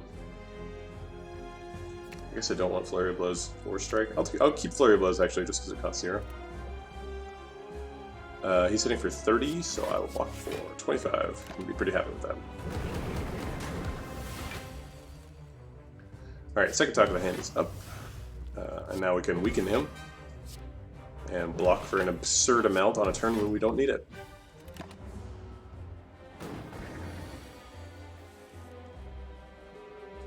Alright.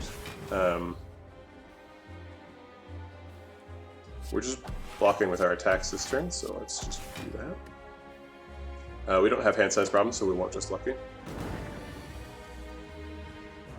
Alright, we're probably eruptioning now. We have plenty of block return, and we need to get some damage in, so let's do that. We're going to Flurry of Blows first, obviously, because it comes back.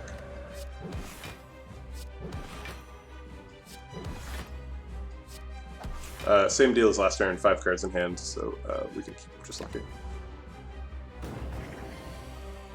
Uh-oh, burns. I think burns do leave your hand at the end of the turn, even if you don't play them. Oh, there's nothing to scribe. So I want to get down to 5 cards in hand, which I am down to right now. I'm pretty sure the burns leave. If they don't, we're screwed. Yeah, they do. Okay. Although there's no text on the card that tells you that. You just have to know. That's a lot of damage. So we're going to Flurry of Blows first for block return. He is not currently weak, so we're going to weaken him. And then I think if we go into Vigilance, we're going to be fine. So I'll do that. We are burning a card here, but nothing we can do about it. Or wasting a card draw. That's what I meant by burning a card. Okay, just getting our block return. Alright, getting hit for a lot. Just lucky. I'll keep Eruption. I want to kill him next turn, so. The strikes are currently blocking for more than the blocks, so I'll use the strikes.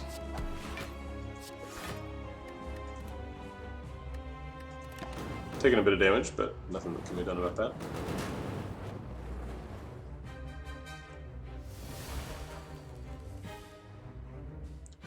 Is this lethal? So we have 9 plus 20 is 29, plus 12 is 41, plus 6 is 47. So no, it's not lethal. But I should probably do it anyway. Oh, excuse me. Actually, there's no point in doing it because next turn I will draw more attacks. So I'll just block out this turn. And I'm currently holding 5 cards, so that's fine. Okay, so now we probably have lethal.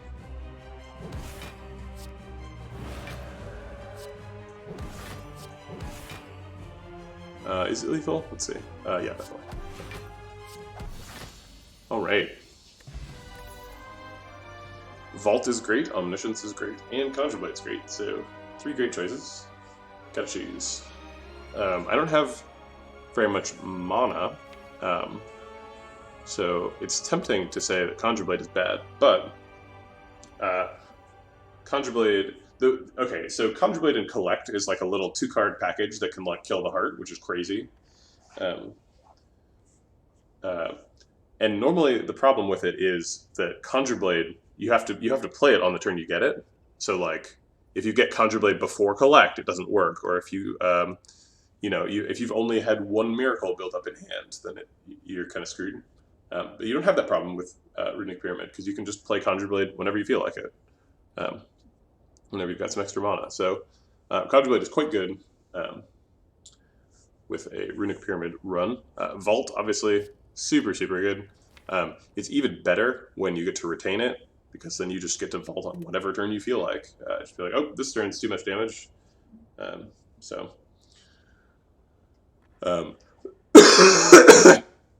That's super good. Omniscience, we don't have any combo with it. We'd probably be Omnisciencing a Talk to the Hand, which is not really what you want to be doing, generally. So Omniscience is out. It's either Conjure Blade or Vault. I've had really good luck with both. There's no like relic synergies or anything with either one.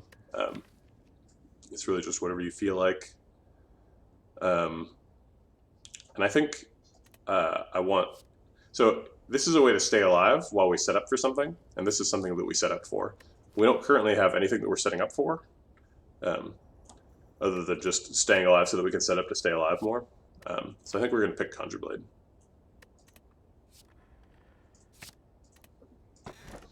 All right.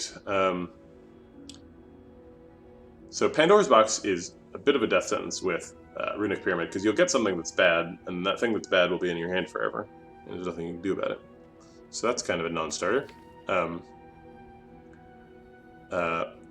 And then we've got Fusion Hammer. We kind of already got the two really big important upgrades, the two Talk to the Hands.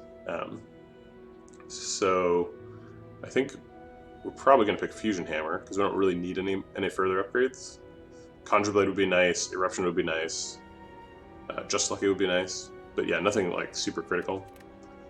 And then Philosopher's Stone is kind of suicidal. So yeah, we're definitely taking Fusion Hammer, because we really need the energy, and we don't really need the upgrades, so Fusion Hammer it is.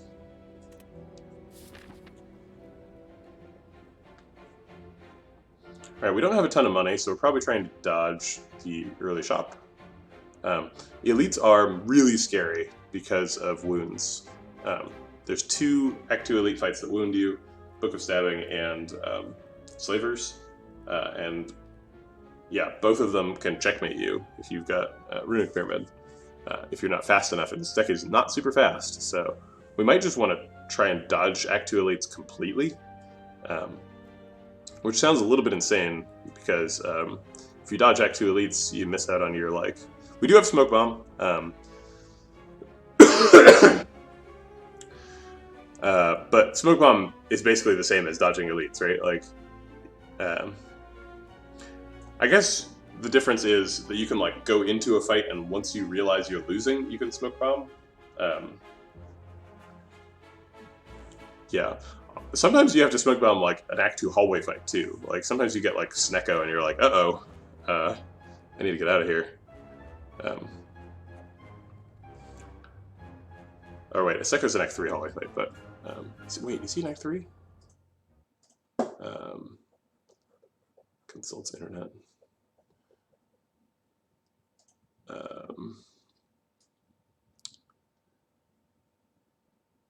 Snecko is Act 3. Wait, what? No. He is Act 2. Okay. Yes, Snecko's Act 2. Kieran is correct. Yeah, he could be an elite. Just scale up his stats a little bit, and he's an elite, basically. But, like, Shelled Parasite is also Act 2. And he hits hard. Okay, so we're dodging shops, so we're not going either of these two ways. And I like this little fire elite thing, so that's nice. And there's another elite later. Okay, yeah, so that's probably the path, that like 2 elite path with a bunch of fires. And dodging the shop. But that means we have to do 4 hallway fights early. Oh no, it doesn't. It means we do this path. That seems good. And then if we get really scared, we can go this way.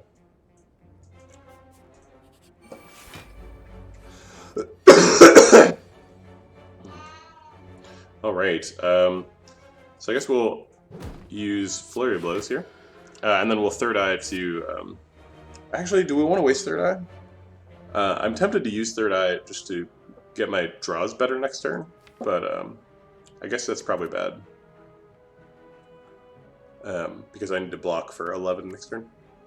And then turn 3, Captain's Wheel's got us. Okay, so we're just going to pass here. Alright, we could just hold the Talk to the Hands until we Sash Whip his things away, but I'm not holding out a lot of hope for that. Let's go ahead and Third Eye and see what we're looking at. I'll keep the follow-up.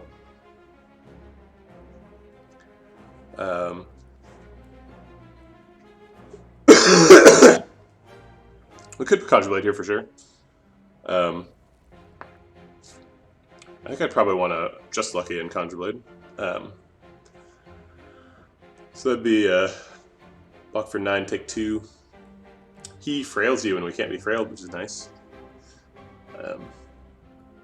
We're definitely not talking to the hand. I think I'm gonna do Just Lucky and Flurry of Blows to clear up hand space. But yeah, I think you're right. I think Conjure Blade is the play. I'll leave follow up there.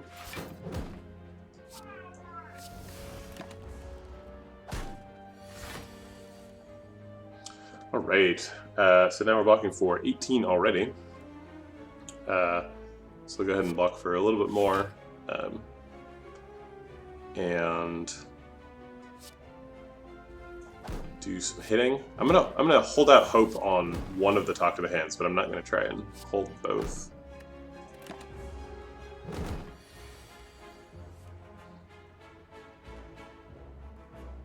Oh, 4 energy? Yeah. I mean, you know, it's not crazy. Sash Whip doesn't actually make him weak. So we can... that is 27. We probably don't have lethal. Wait, we maybe do have lethal. So Eruption does 9. So he's at 58. So doing 9 brings him down to 49. And then Expunger does 18 times 3. 18 times 3 is a big number. Oh my god. 30 plus 24 is 54. So yeah, it's definitely lethal. Okay, cool. I don't have a side quest with this deck, do I? I have not been playing like I have one. Yeah, there's no side quest. Okay. We take a second copy of Sash Whip, second copy of Flurry of Blows, or a second copy of Follow Up. Flurry of Blows and Follow Up are both appealing because they both cost 0.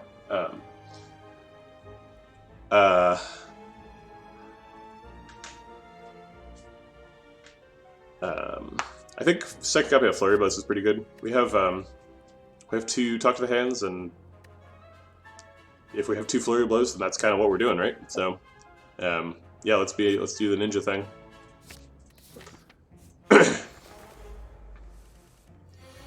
All right, we got Bowling Bash, so we can knock one of them down. Bowling Bash, Just Lucky, knock somebody down. So let's knock down the one that's buffing himself, because that's the scariest thing. Excuse me. We'll get rid of the Defend. It's fine, but it's low impact. Did the sound just turn off? What's going on? I guess I muted my own sound. Okay. I think we're gonna develop Vigilance, and I guess we'll defend to block for 2? Sure. This deck needs an Ice Cream. I want to find some Ice Cream. Alright, so Weak makes him do 0 damage. So let's do Talk to the Hand on the one with the most health, and Sash Whip make him do nothing. And I guess I'll punch the one on the floor. And block.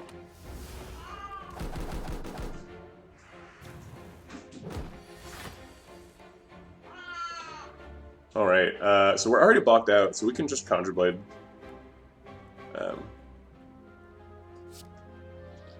She's not a poor cat, don't listen to her. She's trying to trick you. She's just upset because she has to poop. Yeah, he's standing by your litter box and yelling at me. He's a poop, you're upset. Yeah.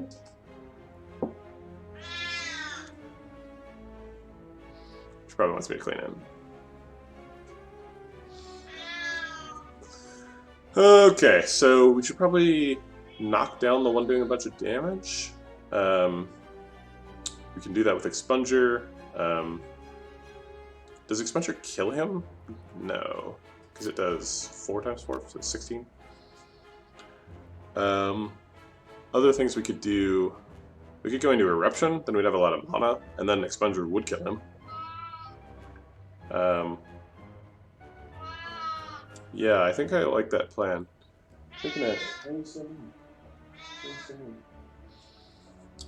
So if I Eruption, then I have 4 mana.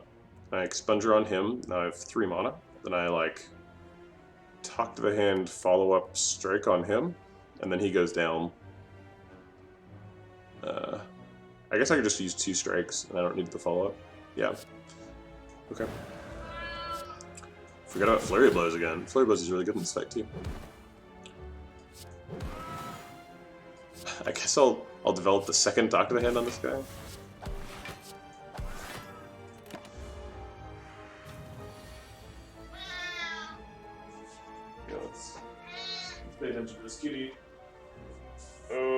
got a kitty. I don't. I'm trying to break my shirt. Might do that. Okay, pretty easy to kill this guy this turn, so let's do that.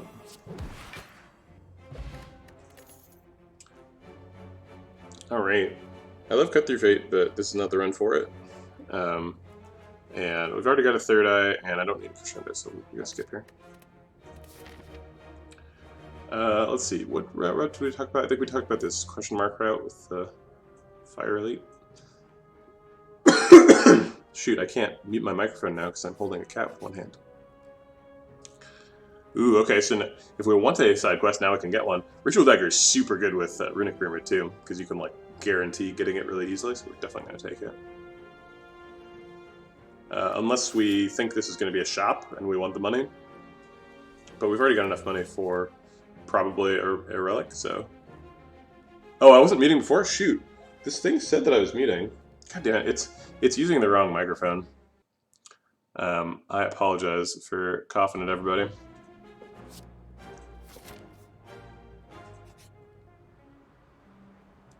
We definitely don't want to arrive. That's bad. And we're not going to a shop anytime soon, so let's leave. Alright, I think we feel pretty good. 51 health, so... let's go ahead and strike Sash Whip.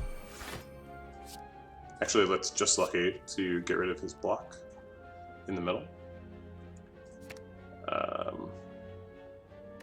I'll Mulligan Flurry of Blows, it's not that powerful, so. And then we'll block for as much as we can, which is not very much. Yeah, you know what? This is our Smoke Bomb fight, I'm pretty sure. Because we don't want to Smoke Bomb away an Elite. Unless it's actually going to kill us. But then this guy is about to hit us for 11, and it's not like he's going to let up after that, you know? We're just like, we're not very good at this hallway fight. So I think if it had either been... Yeah. I think if it had been this guy or Shelled Parasite, we'd probably be Smoke Bombing. Alright, here we go. We don't really need the card reward either. Alright. Oh, we can't smith, I forgot. Darn, I like picked a route with a bunch of fires, and I can't smith. So I guess I'll rest here. We do get most of the value out of it. We get 17 health instead of 20. Yeah, but with Fusion Hammer, you get a lot of opportunities to recall. So, all right. Well, this one's great. This is not the fight we're worried about. So, I feel really good about this. We get to develop Talk to the Hand on the leader, and then get a little bit of block off of him. We can.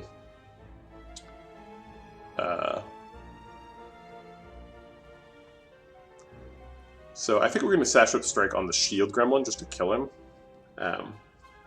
It is problematic to have him kicking around, so...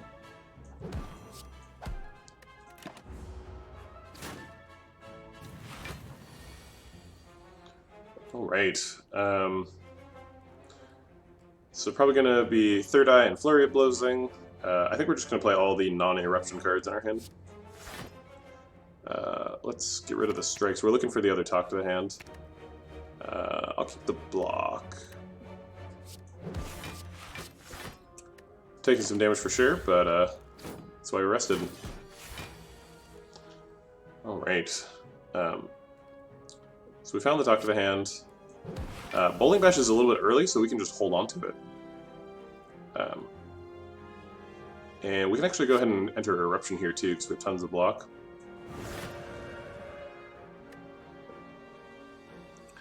We want to hold on to the 2 Flurry of Blows through the shuffle. Although we're not shuffling next turn, so as long as we think that we're changing stances, we can play the Flurry of Blows for free. And I think I am changing stances, so I'm going to use 1 Flurry of Blows. Yeah, we might be able to kill him next turn with Bowling Bash, Ritual Dagger, Flurry of Blows. I'm going to use the Defend just to get it out of my hand, because I've got an extra mana. I thought he was summoning dudes. I guess now he's summoning dudes, huh? Okay, so we need to kill him or block for 30, which is a lot. There you go. He's got 35 health, so we can do... let's see, can we kill him while spending 0 mana? I think probably not.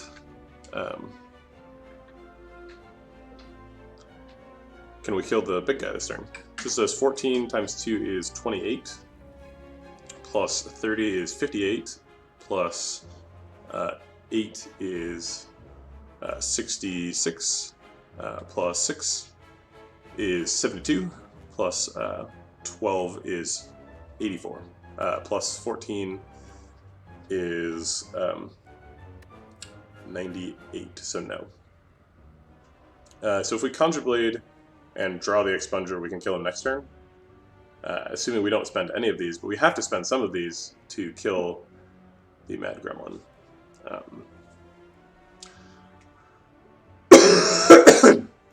I'm clicking the thing like it matters, but now you've told me it doesn't matter. So I guess, sadly, we're going to leave Wrath here to avoid taking damage. So I think we're going to, like, Flurry of Blows, Vigilance, Flurry of Blows. Or I guess Vigilance and then not Flurry of Blows.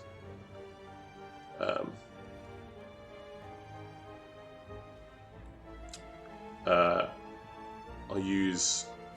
Let's see. So I want to Conjure Blade for 2, but then I'm unlikely to draw the Eruption that I need to do the damage.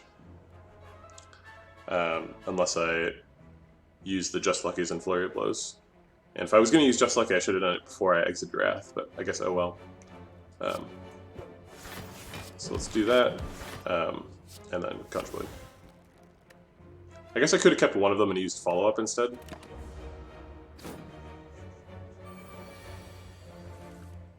Alright, we did not find Wrath, and they're attacking for a ton! So this gets us a bunch of block return. We might have lethal anyway. I guess I'll count it. So this does 7 times 4, that's 28, plus 15 is 43, plus 6 is 49, plus 7 is 56, plus 18 is 74, plus 4 is 78, plus 3 is 81, so plus 1 strike would kill him.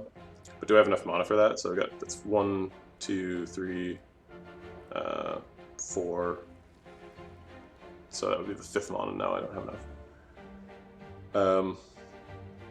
Okay, so probably use Bowling Bash on the Mad Gremlin to kill him, and then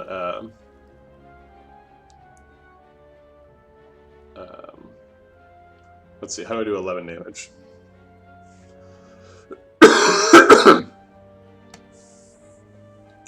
Yeah, that's true. I can block Bowling Bash the boss to kill him. So I guess, yeah, 4 times 6 is a lot of block. That's 24 block.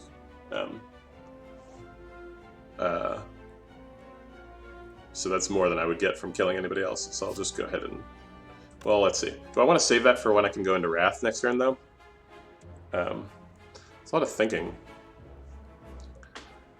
They are attacking for a lot. How much are they attacking for? 20, 35, plus 16 times 3, which is 48.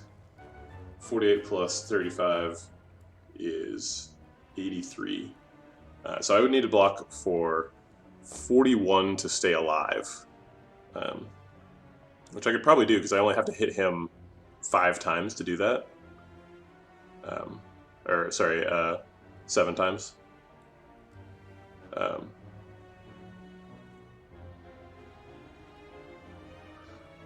So if so there's no way I can do 11 damage with one attack. So even if I did 2 attacks on the sneaky gremlin, I would get more health back if I just punched the gremlin leader twice. So I'm just going to put all the damage into the gremlin leader, because there's no more efficient way to do it.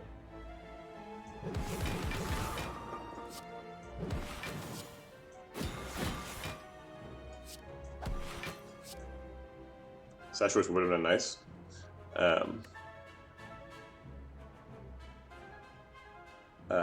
It doesn't matter if I keep it, because I'm going to kill him with Ritual Dagger next turn, no matter what. We are blocking for a ton, so we're not taking that much. We're only taking like 14, or 15 or something. Yeah. Okay.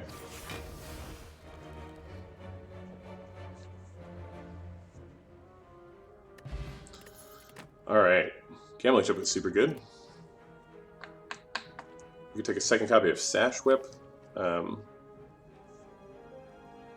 think if it was a Sash Whip Plus, we'd probably take it, but I don't think we'll take it with no upgrade, because we can't upgrade it. So we're going to skip. Evaluate is Evaluate Plus good enough? Evaluate Plus makes things difficult with Runic Pyramid. And Prostrate, maybe Prostrate's good enough, huh? Because it costs 0. But I think it's a little bit late to be picking up our first mantra card, so I think I'm not going to do that. Alright, we will gladly rest here.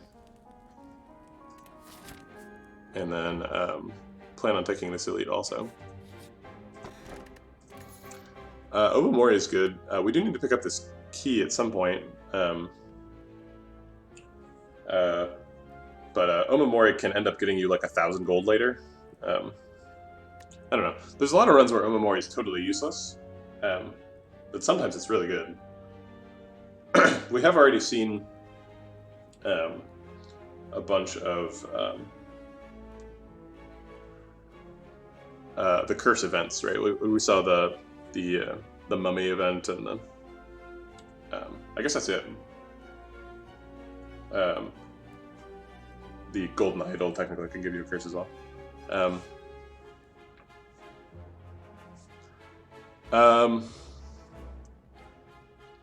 Yeah, I think we're gonna take Omamori and hope that it increases our win percentage, because we're worried about like Act 2 and midway through Act 3. We're still getting max value out of this healing, so I think we're gonna take it. Alright, who's the next elite? Alright, so this guy can wound you, so that's pretty scary. Let's get rid of all the things that aren't a second copy of Talk to the Hand.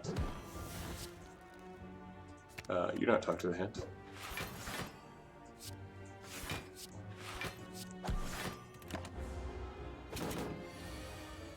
There's Talk to the Hand.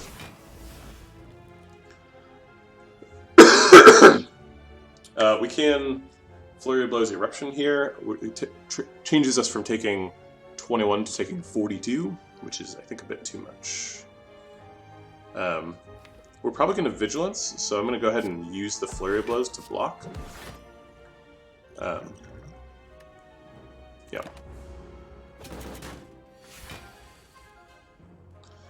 Alright, so we're blocking for 18. He's hitting us for 6, so we can just Sash Whip, and then he hits us for nothing, and then we develop Contrablade, which seems good.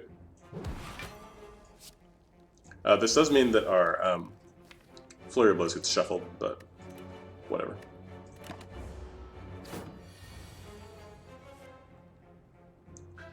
Alright, do we kill him? Okay, so we Flurry of Blows, Eruption, Expunger, Ritual Dagger, Flurry of Blows.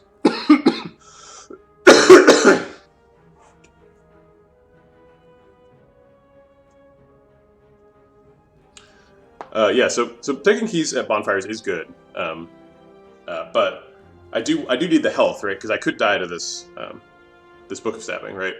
So health is still valuable. We did heal for 20 at both of those, but yeah, getting the key is better than it normally would be because we can't smith. So if we Flurry Blows, we're essentially Flurry Blowsing 3 times, that's 12 damage, plus Eruption is 21, plus Ritual Dagger is 36, so that's 47, and then Expunger is going to do 18 times 3, which is a big old number. It's 54, plus 37, I think was the other total, so that's 91. We're going to follow up for 14, so that's 105, and that's not quite enough. So we can't kill him this turn. So we're probably going to Flurry of Blows, Vigilance, follow up, and like Third Eye or something. We're definitely going to start with Flurry of Blows. I think we're definitely gonna follow up to get blocked. I guess, and we're not gonna Eruption this turn, so we're gonna follow up now. It looks like we're gonna be able to get enough block. So we need 25 block. Yeah, if we Vigilance, we get enough block, so we'll do that. And now we should just feed a couple cards so that we can still draw 5. So it's Third Eye to get our draws a little bit better next turn. And then I guess just defend. Okay, so we should be able to kill him next turn, I think. Because we have the extra mana now. With Sash Whip, we're going to be blocking out, even if we're in Eruption mode, I think. Okay, so I think we have lethal, and I'm not going to kill it out.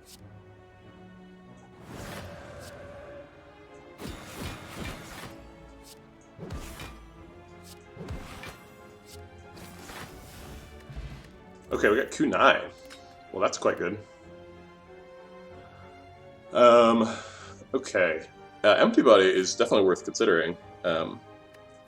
We have a lot of Stance synergy, and we need some block cards. So I think Empty Body's in the deck. We don't like super need block cards, because we have 2 Talk Van pluses, but I still think it's good. Mostly just because it gives us a way to get out of Eruption, or to get the Flurry of Blows back.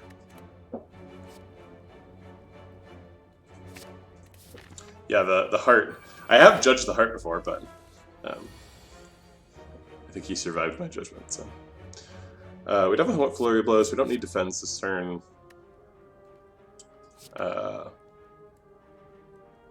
Wait, we can't really talk to the hand because we need. They both have artifacts. Maybe we'll get a Sash Whip. Hey, we got a Sash Whip. But now we haven't attacked. But if we Vigilance, we get back an attack, so then we can attack at Sash Whip and talk to him.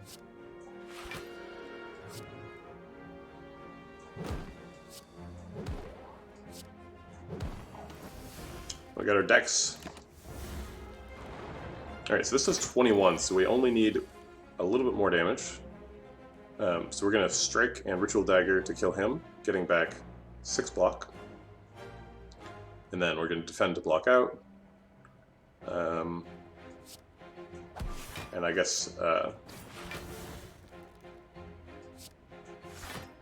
use one of these on Sphere Carding.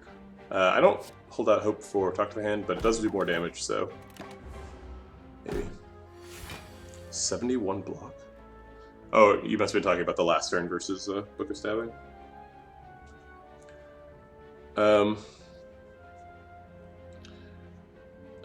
Let's see. So we have 18.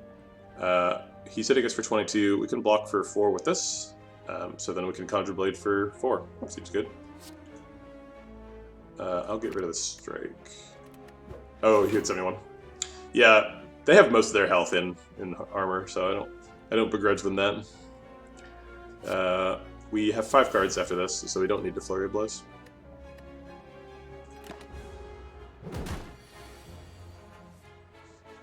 Okay, so now we have Expunger, which does an absolute bunch of damage. It does 18 times 4, which is 40 plus 32. Yeah, so that's 72. 72 damage. If we double that is definitely enough. So, and we've already used Ritual Dagger this fight, so no reason to wait. Oh my gosh, he survived. Flex Pot's pretty good. Why have I been sitting on this Ancient Potion the entire game? That's so weird. If we... Do we need the Duplication Potion in any of the next 2 fights? Because if we don't, we can just Flex Pot an artifact against the Collector, which seems pretty good. I think that's the plan. We could take a third Talk to the Hand, and I think I will.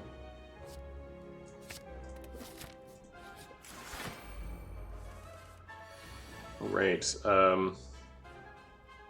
probably want to keep these. It is unupgraded. Is that, sorry, oh, you're right, this is, I got the name wrong.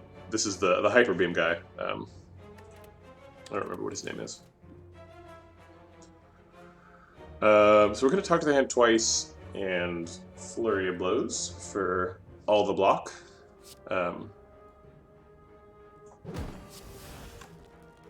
Do I... No, I don't think I'm too concerned about his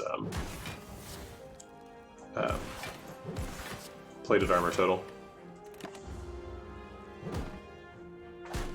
Oh man, Turnip is so nice. It's just turns like this where it's like... Well, I guess Turnip doesn't matter because I'm using block return, but still. Let's go ahead and Bowling Bash on you. I'll put a Talk to the Hand on you just in case.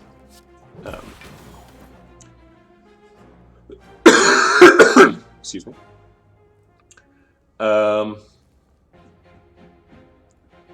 Let's see. Do we... Yeah, I guess we want the plated armor to go down. More than we want to like save up for a kunai charge right now. Alright, so we can just Ritual Dagger Fungi Beast to death right now. Or... we can... Let's see, so he's attacking for 14. He'll attack for slightly more if we are vulnerable. But we'll also get a little bit of block return. Yeah, I think that's probably worth it. And we'll just keep the Eruption around for killing Shelled Parasite later. I'll leave Vigilance. Because when I change stances into Vigilance, I'll get back the Flurry of Blows for free.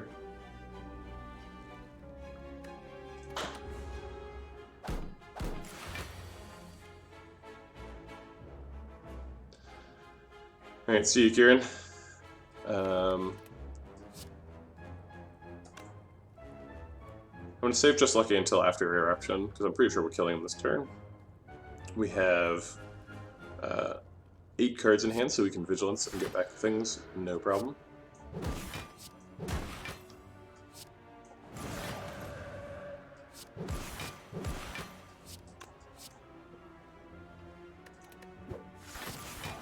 Cool, we did it.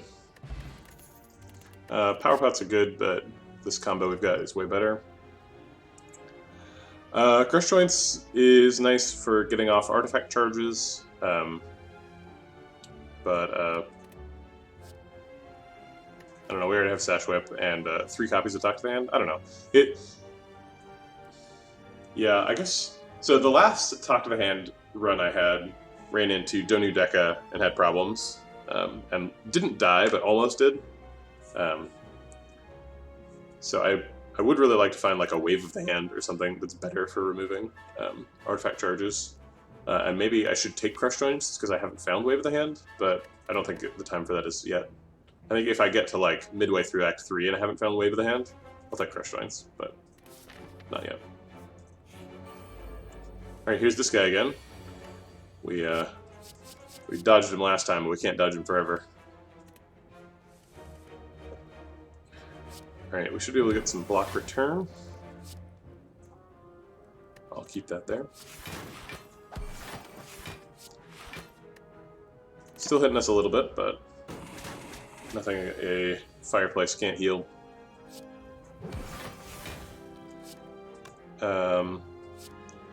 Let's Sash Whip him. So now he's got 4 blocks, so we can Flurry of Blows for free.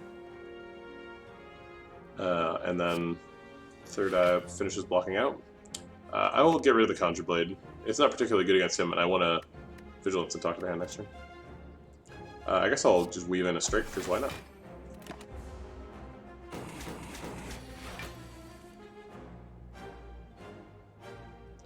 Okay.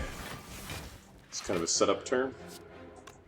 I'll leave the Flurry and Blows in hand, so that they go through the shuffle.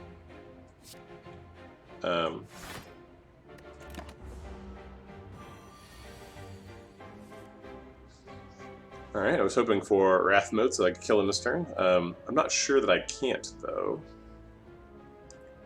Math is always super complicated with this guy, because he gets some block. So we're doing 20 plus 5, 25 plus 6 is 31, plus 5 is 36, 40, 44, 46. So definitely not enough, because he's going to get too much block.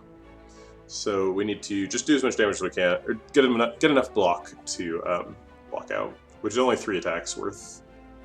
So I'll go ahead and do my 3 attacks to proc Kunai.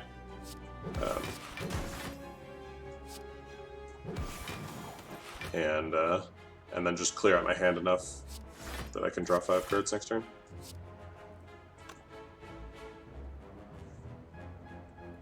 Yeah.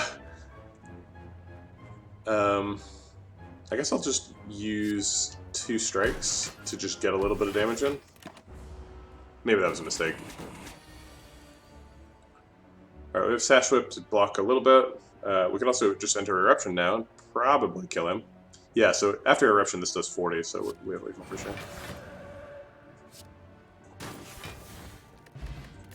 sure. Second Flex Spot. Signature move's terrible, Crescendo's bad, Halt does cost 0. Halt is pretty good with Retain, actually. Because you can, the exact turn you need it, do your Halt thing. I kind of like Halt. I don't know if it's the 25th card in the deck, but yeah, I think it's not what we're looking for, but it is neat. I'm gonna rest again. This boss can definitely kill you, so patience. Eventually, we'll have a useless campsite, and then we'll take the key. All right, we're gonna just keep. We're looking for Sash Whip. Gotta get through those artifact charges. Alright, we'll go ahead and enter Vigilance. And clear out some hand space. And then we're going to Artifact Pot and Flex Pot. Missed 5 damage. It cannot. No, Ritual Dagger is only on real enemies. Well,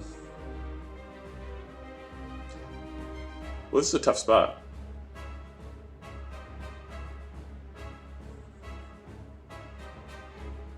We can't get any block return. We can't proc Kunai. We can only block for 17. He's hitting us for... Well, he's only hitting us for 16. I guess we should just do that, huh? And then we can Conjure Blade for 3. Okay, that seems good enough. Maybe I'll take a bit harder hit to develop a bigger Conjure Blade. Okay, so currently we can Conjure Blade for 5 and take... what would it be?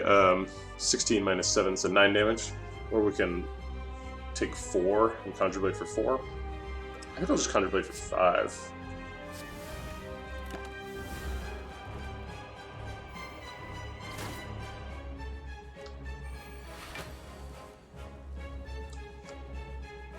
$14 times 5 damage. That's gonna be crazy once I go into Wrath mode. We need to get some cards out of the hand, and we need to do some damage. That Sash Whip really came really late.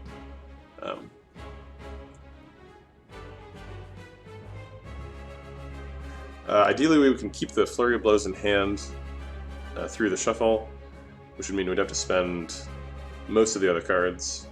We also want to keep Expunger, so I think we just play like all the things that aren't those. I will use this to just get an artifact charge off.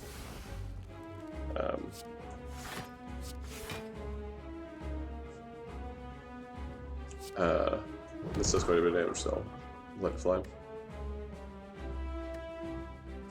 Hey Angie, how's it going? Feeling better. Still coughing a lot, and I'm using the wrong microphone, so you've been warned. My little button to mute is not working, so I will be coughing on stream, unfortunately. I'm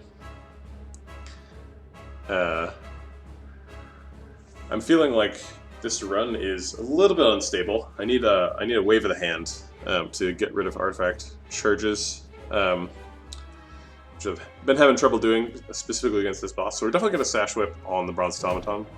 See, okay, his name is really confusing. The reason I think of him as Hyper Beam Guy is because he's Bronze Automaton, and then the Act 1 boss is regular Automaton, and it's like, I don't know. I guess maybe they are fictionally linked or something.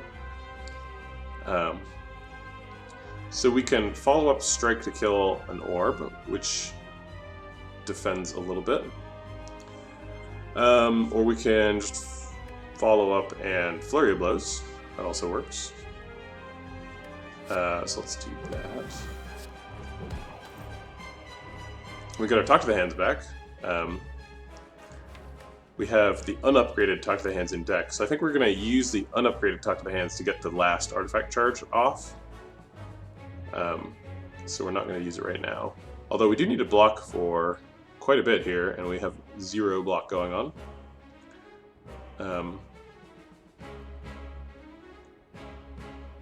And all we have in hand is a defend. But we can proc Kunai again and then defend, so we can block for 7 that way, and 3 with this, so it's 10. And they are hitting me for 32.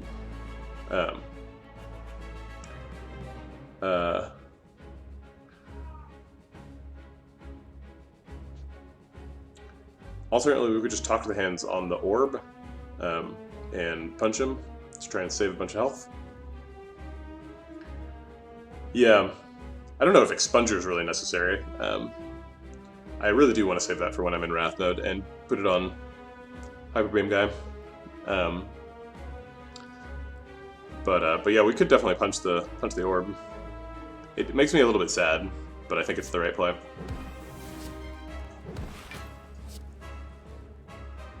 Okay, so we proc Kunai, and then we're going to just lucky get rid of this defend.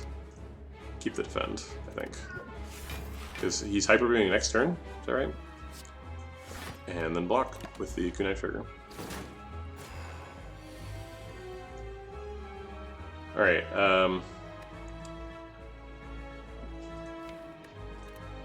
did I already use Sash Whip this shuffle? I guess I did. Okay, can we kill him this turn?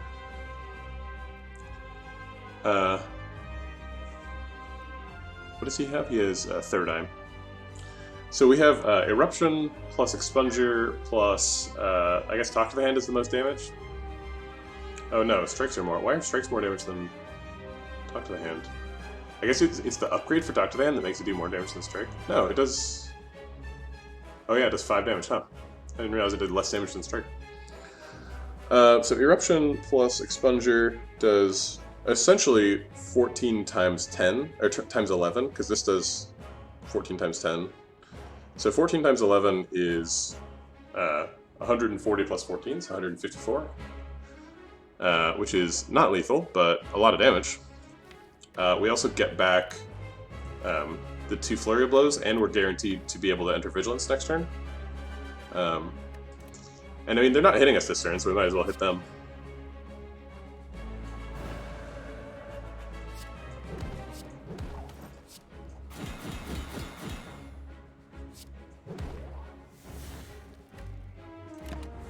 Okay, that should be a good enough setup for Ritual Dagger next turn, I think. Or is it? So 70 damage. This is 24 times 2. Yeah, it is enough. Cool. Oh, right. Lessons learned is kind of nice with ritual with fusion hammer. Get those upgrades. We don't have any master reality synergy. Oh, we do actually with expunger. Expunger plus does X plus 1 times, or does it do? Here, I'm looking this up now. Where it is a colorless card. Expunger. So it does 15 damage if it's upgraded. So it does 15 times X instead of 9 times X. So that's pretty nice. We're not really leaning into the Conjure Blade thing right now.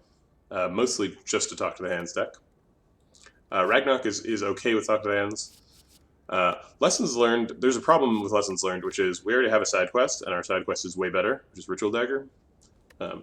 So sometimes you can do multiple side quests in a fight, but it's not guaranteed, and it feels bad to have two, because sometimes you miss both. Side quests are good with Runic Pyramid in general, so if there's any deck that could do 2 side quests in a deck, this is it.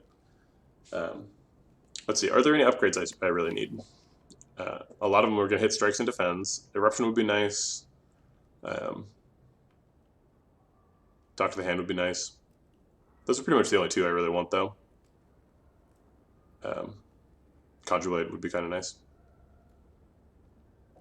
So I don't think I need Lessons Learned, even though it's crazy good.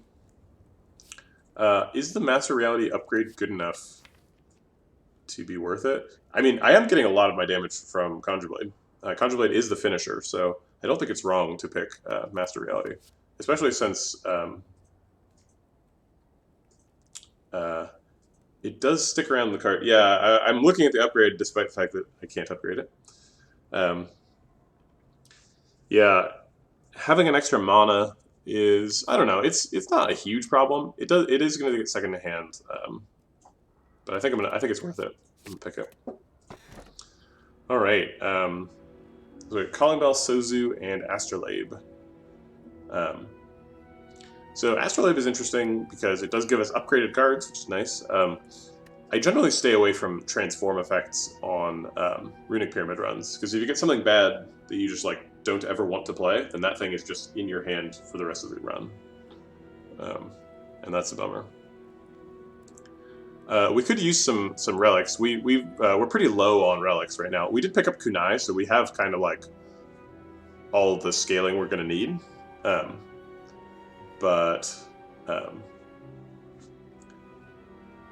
my god, we have Omori. Yeah, obviously we're taking Bell. Yeah, good call. Thanks, Troll. Bum-ba-dum. Alright, we got Dead Branch. So here's how we can pick up more treasures without doing elites if we're afraid of elites. And we got Dead Branch.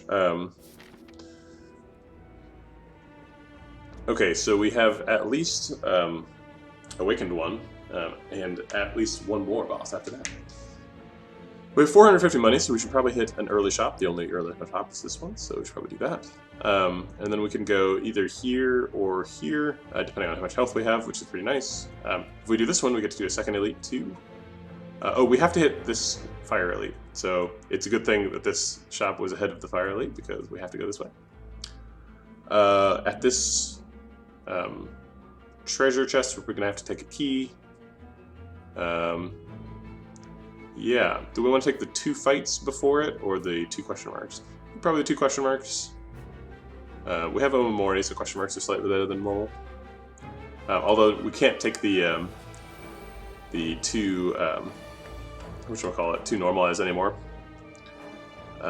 Bowling Bash is good, Talk to the Hand is good. As I learned painfully in a previous run, you can't upgrade Ritual Dagger unless it's the last Darkling. I thought they changed it when they introduced the Fatal keyword, but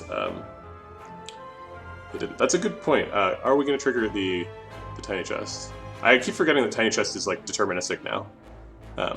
So 1, 2, 3. Yeah, we're definitely going to trigger it. So we even actually get 2 shots at the. We get exactly 2 shots at the whatchamacallit, the key. We don't want Ritual Dagger right now. I don't think we want follow-up either. Although follow-up is free, and we have Talk to the Hand in hand. Yeah, let's do that. Alright, so let's Talk to the Hand on the healthiest one. Windmill Strike. Does it still count as retaining when you have Runic Pyramid? I think it probably does. And then let's get some block return there, and get block return from this. And then I think we get more health if we weaken him versus using this Sash Whip to get block. Also, we're preserving this Darkling's health, which is valuable. Yeah. So that's as much as we can block for. So it does count as being retained because the damage went up. Alright, we've got another copy of Talk to the Hand. We could kill the one that we put Talk to the Hand on, probably. With like Eruption Windmill or something. And Eruption does get his Flurry of Blows back. Let's see. So he has 36 health, so that's actually quite a bit. So we'd do 9, leaving him with 47. And then we would need to do... So this does 22. So we would have to use Ritual Dagger to do it. Which is kind of a bummer. So maybe we just put Talk to the Hand on him and try and block return with Just Lucky. So if we put Talk to the Hand on him, we get 3 block. Then Just Lucky gets 9 block, so that's 12. And then, yeah, we can block out. Okay, yeah, I think that's the plan. Then Talk to the Hand. Ooh, Wallop. We'll lose the Defend. And then we're going to Wallop on this one. So that we can hopefully kill him if we need to. And then Third Eye to try and get good draws next turn. I'll discard Flurry of Blows even though I do probably want it, because I have Eruption in hand. I'll get rid of both of these. I failed to click end turn. Huh, it goes to the end of your hand. Alright, so we're blocking for 18, they are attacking for 38. So we're taking 20. We could just hit him 3 times. We could block 3 times. We don't have 3 defense in hand, but we do have an empty body, so we could just block out. More or less.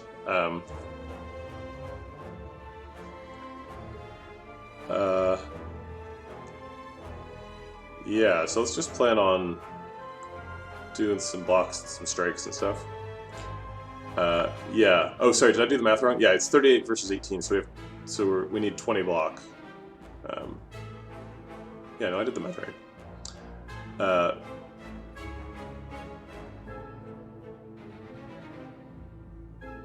Let's see. So we could Conjure Blade this turn. We could just like block for 16 and then Conjure Blade and take 4. That seems good enough.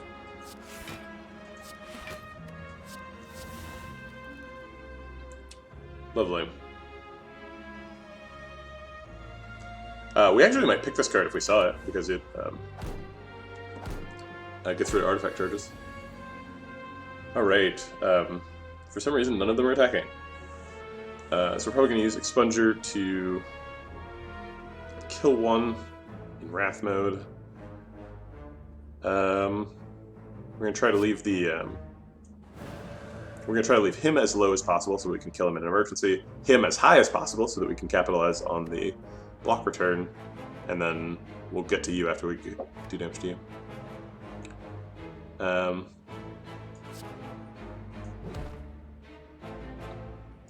Okay, so now he's low. And then we'll do some damage to the guy who's high.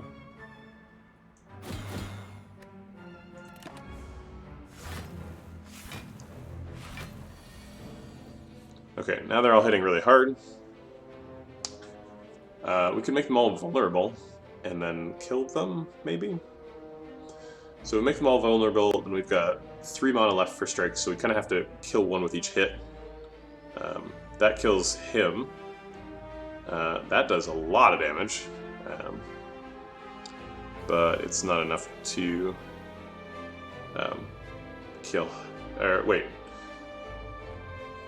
let's see. Because one of them is Ritual Daggerable, right? So I'd Ritual Dagger probably him. Because we're killing him last.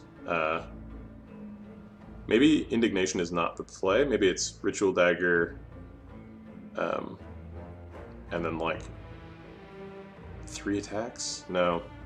Indignation saves an attack on this guy. But I only have enough mana for 1 more attack after that, and that isn't enough to kill him.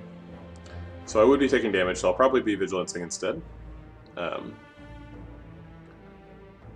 But we can still kill one of them first. We can, like, Indignation, Strike, Vigilance to kill him, and then he does 16 and he does 13.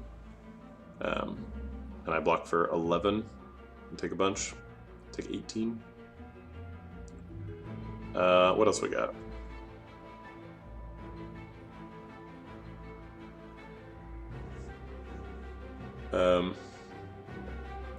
Strictly is 12 right now. It does 18 if we Indignation first. Because we are in Wrath mode.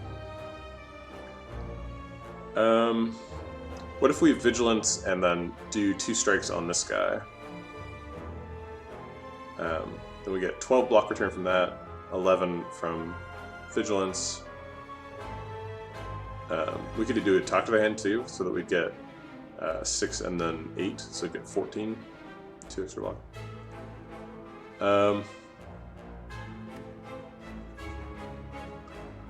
If we do 3 attacks and then a block, we'd get a Dex, but then we're still in Wrath mode. Yeah, this is a tricky one to figure out. So definitely Indignation and Strike on the middle one is strong, but then I've got 2 mana left, and it's not clear what I do with it.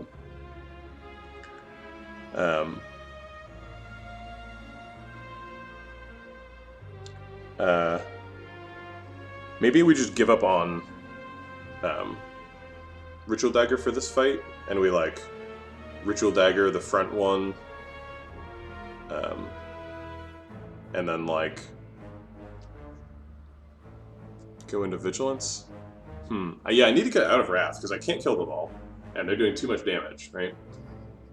So like, what's the most I can block for? I think it is Vigilance, and then Talk to the Hand, Strike on the back one.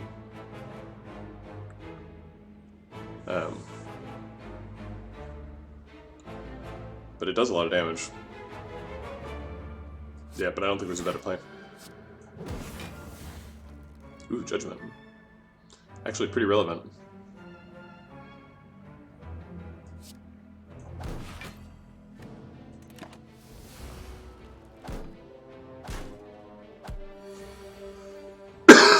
Excuse me. Okay, so we definitely have lethal this turn. Let's get one of them with Judgment, because that's fun. Judged.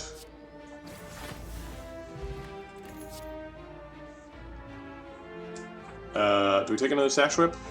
Keep needing that artifact charge remover, and we keep not getting it. But I don't think I'm desperate enough yet to take an unupgraded second copy of Sash Whip. I don't know, maybe I should though. It's a good card. I've had a bunch of fights where I'm like, I wish I had Sash Whip, but I don't have it yet. But it's unupgraded.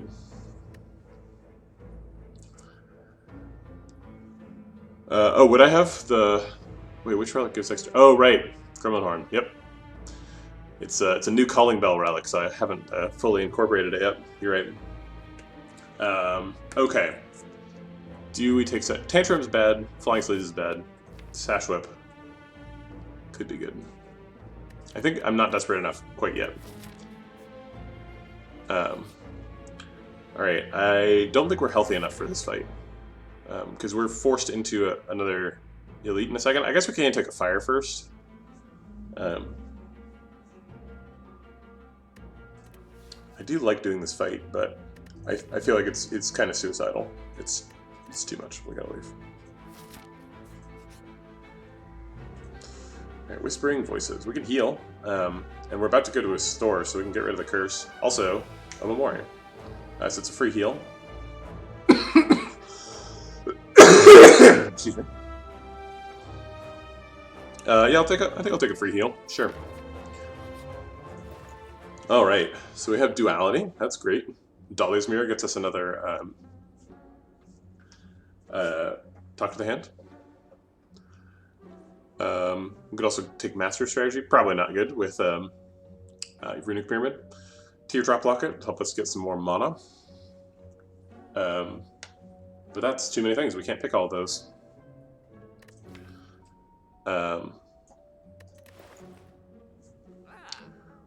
We don't really need duality because we do have Kunai. And we're not getting a ton out of our block cards right now. We're mostly blocking with block return. So I don't think... Dolly's Mirror copies a card. So it's probably another Talk to the Hand plus, I assume. Yeah, there's nothing better than Talk to the Hand plus in this deck. Although Ritual Dagger, that would be kind of fun. Yeah, you definitely could.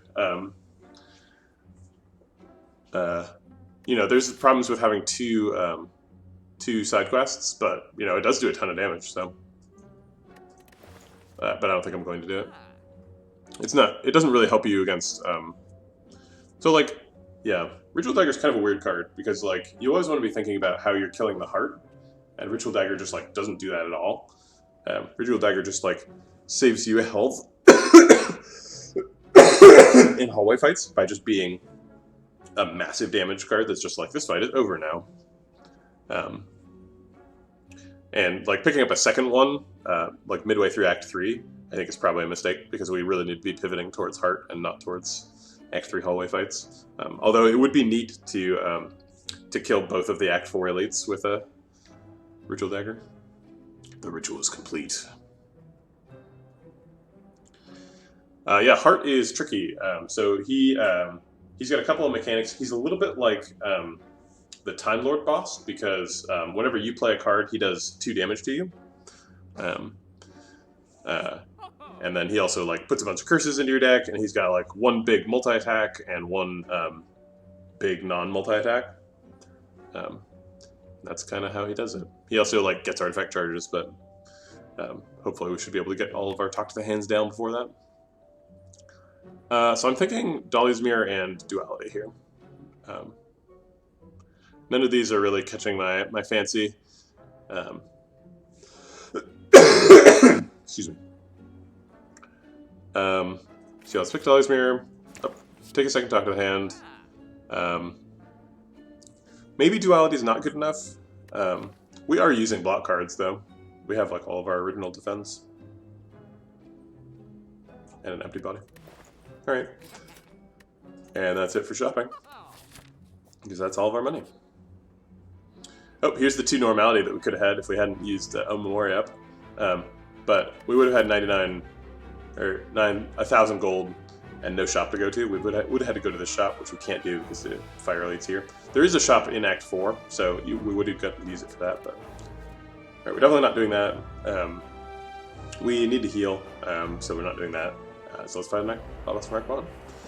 These tend to be pretty easy, so... yeah, let's go ahead and go into Eruption, I guess.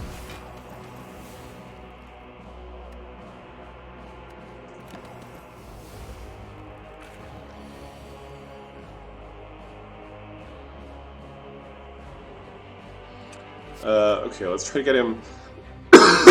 Excuse me. Let's try to get him to 76 as close as possible. And play 3 attacks this round, and then Counterblade for as much as possible. I'll leave a follow-up there.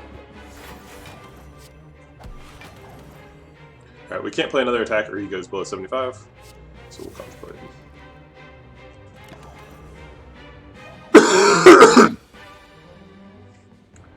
Alright, so this is the turn we are breaking him, so let's go ahead and do that.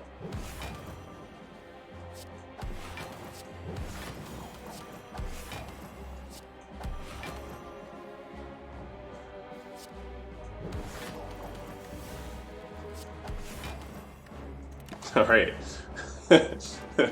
So, if we can put either of these to 2 health, they break. Let's go ahead and sponge this guy to death. Oh man, we got ice cream! Whoa! That's crazy with Conjure Blade. We've been ooh, Deceive Reality is really good. Yeah, I think Deceive Reality is good enough to pick. Man, that was a crazy good event for us. Oh my god, and we Pantographed to heal off the Act 1 boss. So now we're at full health. Alright, so I guess we'll take the Elite first.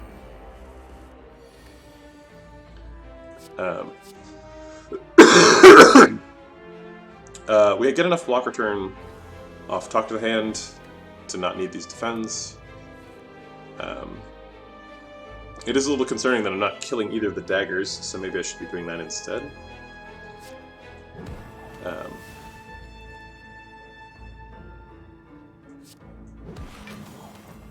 I guess I should have done this second one first.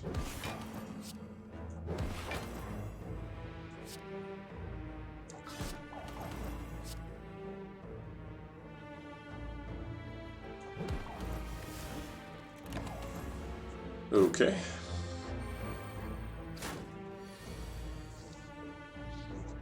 This fight's so scary.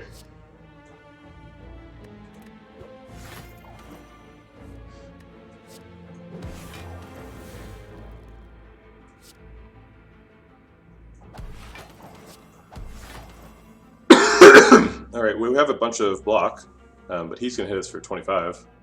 Probably should have used a vulnerable pot on Reptimancer here. I guess I'll use Protect because it blocks for slightly more.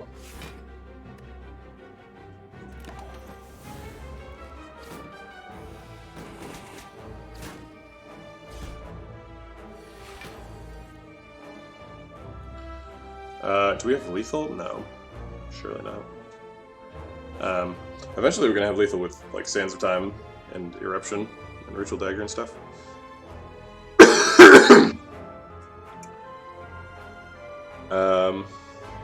Do we have, we do have 2 Flurry Blows, so we have, let's see, we have 10 cards in hand, unfortunately, so we need to play 1 before we Vigilance, or we're going to waste a block, or waste a thing. Let's go ahead and play Rushdown. Actually, Rushdown's kind of bad.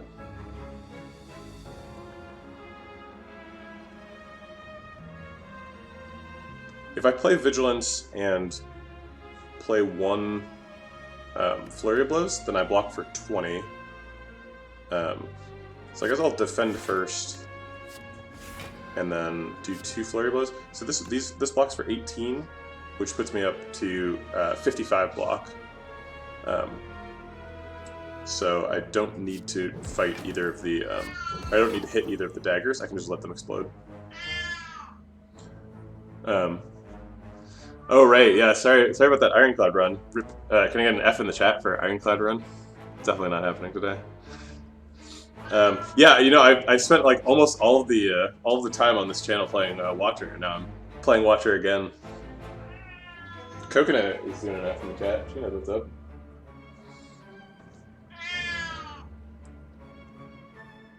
Okay, so now I have 2 mana for Conjure Blade, which seems like a waste because I have Ice Cream. It seems like I should be able to do it for more than 2, but I think I'm going to be satisfied with 2. This Dead Branch is kind of screwing me up. Dead Branch and Runic Pyramid is not a great time.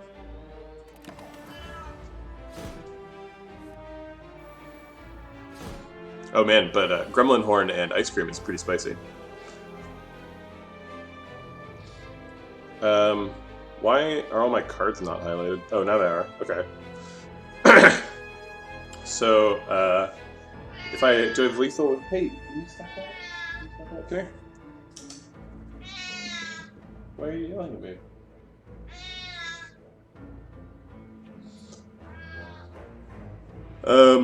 So I could Sash Whip on Reptimancer to reduce the damage that's coming in. I'd probably want to strike before I do that. And I think we're just waiting on Expunger to find lethal. Maybe not though, maybe we have lethal right now. So we have 2 Flurry of Blows in the discard, so if I empty body, I can play those. We do have 10 cards in hand though, so I need to play one first. So it would be like Strike, Empty Body, 2 Flurry of Blows, Eruption, 2 Flurry of Blows, Sands of Time, Ritual Dagger. Let's see, so I would have a total of, oh my gosh, give me 8 mana. Empty Body costs 1, is at 7, 6, 4, 1, 0. Oh wait, 0. Yeah, I think I'm gonna wait for Sands of Time to tick one more time.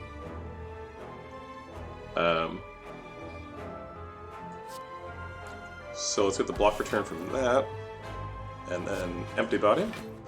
Get the block return from those, and some decks. Okay, so they are attacking for, let's see, so I need to block for 13 more.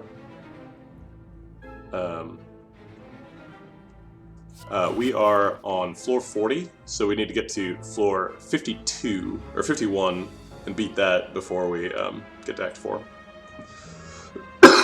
So we need, like, this is a campfire, this is going to be a chest, and this is going to be a chest, so we're pretty much doing elite, and then immediately another elite, and then another fire.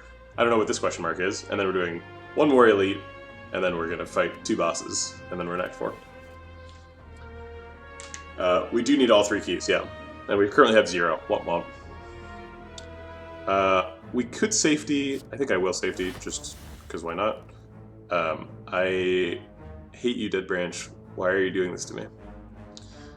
My hand keeps getting full, but I want to draw Expunger. I guess I'll just play Master Reality and Rush Down to get them out of the way. And then I'll... No, I can't Conjure Blade for 2 because that doesn't actually reduce the size of my hand. It's frustrating. I'll play Fasting as well. Oh wait, now I'm not going to have enough mana to do stuff next turn. Yeah, if I enter Eruption now, I only have 1 mana.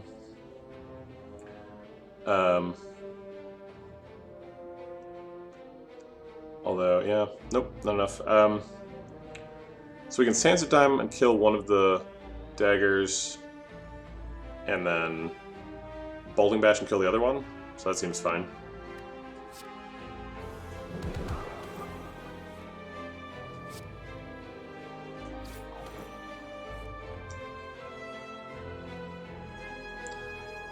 And I'm just gonna enter Eruption now, and hope that we can kill him next turn.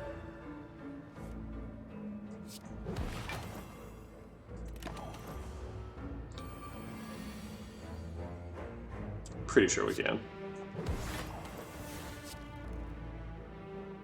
Maybe not. So 26 plus 24 times 2 is 50, or 48 plus, so it's only 60 something. Then I have Ritual Dagger too. Oh yeah, so this plus Ritual Dagger is definitely lethal. Okay. We made it. Took me a while.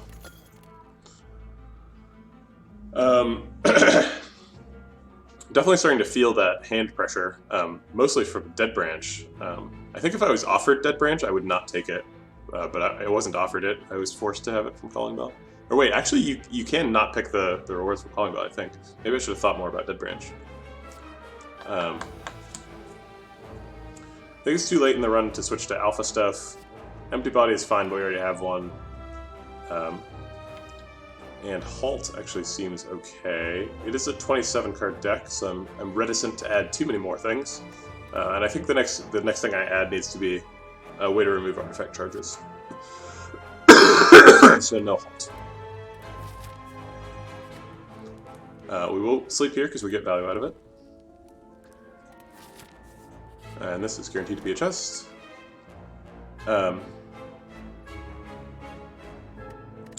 Akabito, we have a abused on one or more runs, but it's not very good here, so we'll just take the Sapphire Key. And then we get whatever this one is. Ah, Dreamcatcher is the worst. Darn. So we have to take this Elite because we need the Mega Elite. Alright, none of these are... Talk to the Hand. That one is. So it would be nice to get 3 attacks in, and then, but we need to protect for sure, so I don't think we can. So let's protect and just do an extra little strikes. Oops, order. I took 1 extra damage. Alright. Right now we have 8 block returns set up, so it should be pretty easy to block out for the rest of the fight.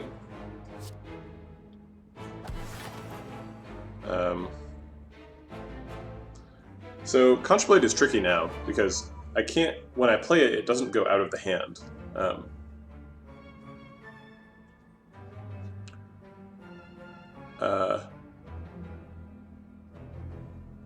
Because it Dead Branch is something else into my hand. So I'm actually going to defend to get down the 5 cards in hand. So Signature move is really bad. It's unlikely we're ever going to get to play that because we want to finish with Ritual Dagger.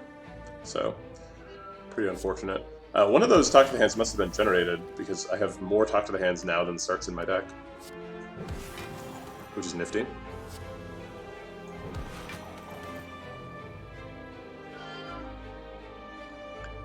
I'll go ahead and Master Reality in anticipation of Conjure Blading at some point. And then I will save 1 mana. It was generated by Dead Branch. Unfortunately. Yeah, I will go ahead and Conjure Blade for 5 right now. Big old Expunger.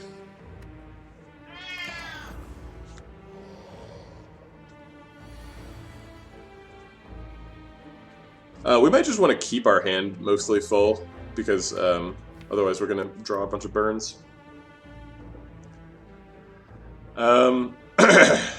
So we want to finish on Conclude. That blocks for 11. We only need to use 2 attacks to block out. I'll go ahead and do a couple extra ones, just to get them out of the hand.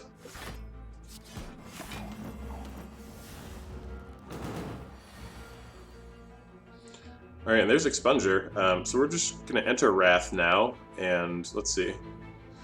Actually, if we enter Wrath, do we kill him too hard? Because I want to Ritual Dagger him.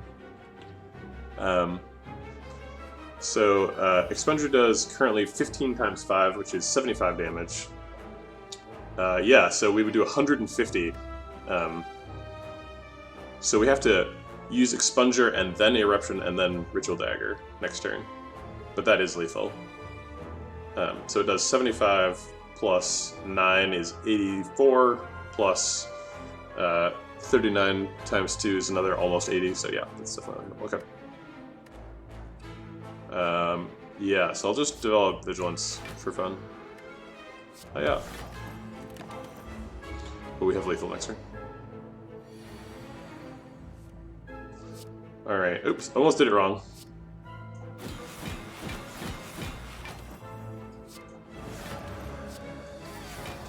Nemesis. Ooh, we got Bronze Scales. This is great against the heart, so that's really good. Nice pickup. None of these... actually, Pressure Points does remove artifact charges. We are now, like, well past... This is, like, our second to last card reward. So if we just, like, close our eyes and, like, pretend that we can't see, and this is just, like, a 1 mana card that all it does is remove 1 artifact charge, I think it's good enough to go in the deck. So I think I have to pick it, even though it's like the worst card and it's the worst time to pick Pressure Points. God, man, this is really upsetting. I don't want to click it, but I have to do it. So if we rest, we are only healing for 13. So we might want to recall now. What's the scariest Mega Elite? Scariest Mega Elite is probably like Strength Reptomancer.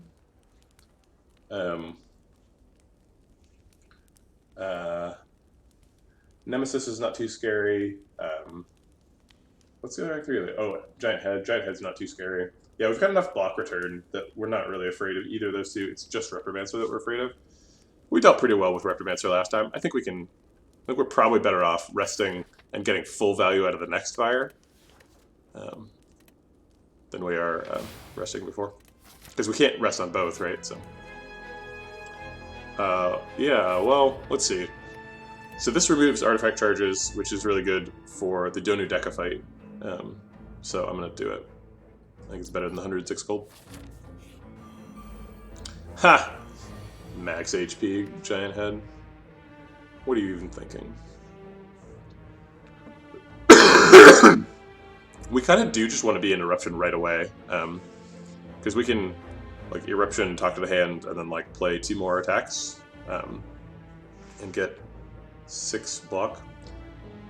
So there's a reason not to take the mask, which is you do find a shop in Act 4, so the money is relevant. I don't think I want to go into Eruption right now, even though I will like Sash Whip him. But I think the other ones are good. Whew, 2 talk to the hands. Wow.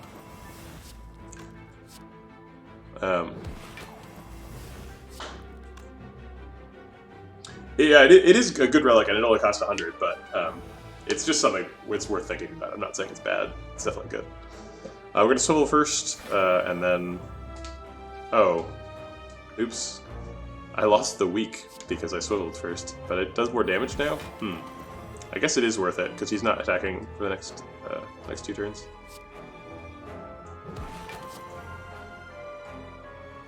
Let's get rid of that. We don't need blocker.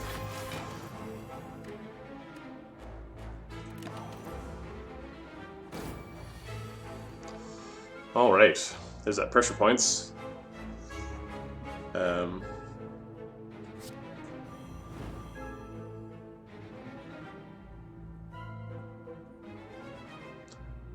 They could have saved both cards and mana. It's a strange strat. Yeah, that's true. There's basically no reason for me to play any cards right now, because I will keep all 5 of these cards and all of this mana. And against Giant Head, it's probably correct to do so, right? Because I want to max out my stacks of slow for next turn. So let's get these weak-ass defends out of my hand. But other than that, just let Ice Cream do its thing. Do we just Conjure Blade for 5? He's going to attack next turn, so I will have to start doing Talk to the Hand stuff.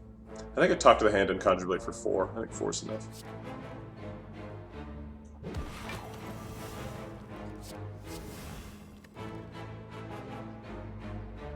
My hand is too full of stuff, but there's nothing I can do about that.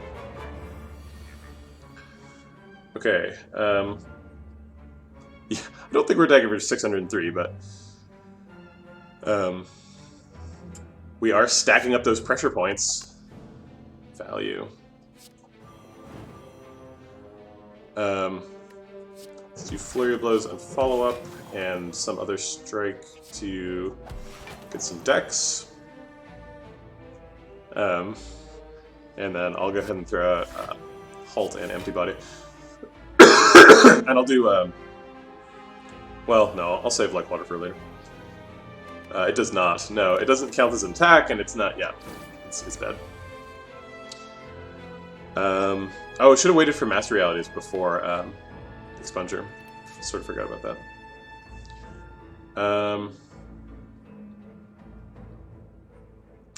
Let's see. Ooh, we're in danger of having our blocks block for more than our attacks. Because Kunai can trigger an unlimited number of times per fight, whereas we only get a 11 block return per fight. Is there 11 block return in the deck? 3, 6, yeah, there is. 9, 11. I guess let's just make him weak. Weak potions aren't that great. And I need to do it at some point. So that gets that out of hand, and I guess I'd rather just strike him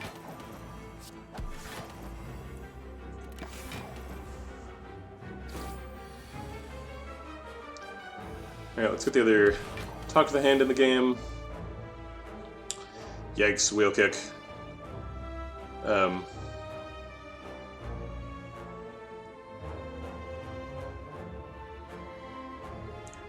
Every combat reward drops a potion now. But no, every elite does not drop a potion, typically.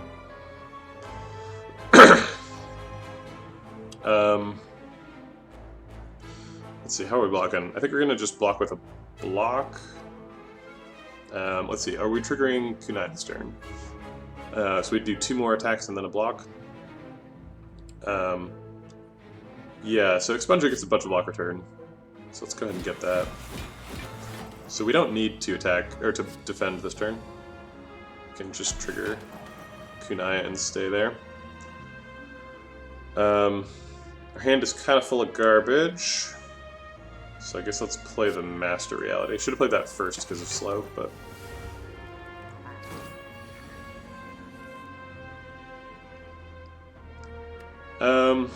let's see. We can't get out of a stance once we get in it. We do have Expunger to get a bunch of block. So this blocks for 44. We do have Empty Body actually.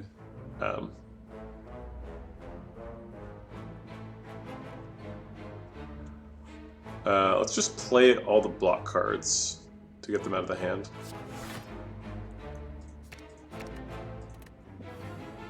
Because I think that blocks for enough.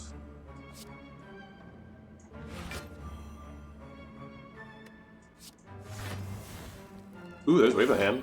If only that was in my deck, and not in created by Expunger, or created by Dead Branch. We're in a bit of trouble here. He's stacking up really quickly. So if we Eruption and Expunger, we get back 44 block, and then we can Empty Body if we need, which will let us block out. So let's just go ahead and do that.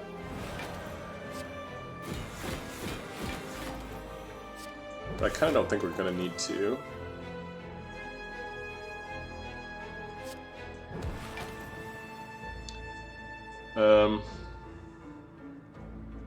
Let's see. How likely are we to be able to Ritual Dagger soon? I think not very likely. I guess I'll Empty Body. Back down to 5 cards in hand somehow.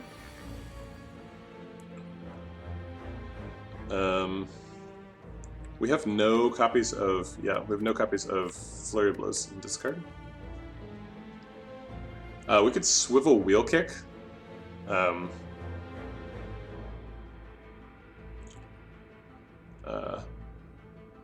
Which I guess is worth considering.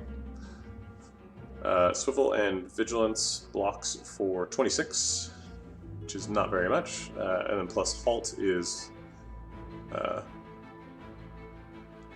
34. Because we're not in Wrath.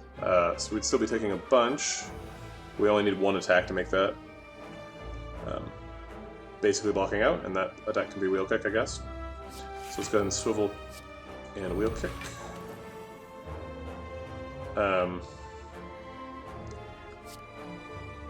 And then Vigilance Halt. It's close enough to blocking out. Oh, it is blocking out. I forgot about Like Water.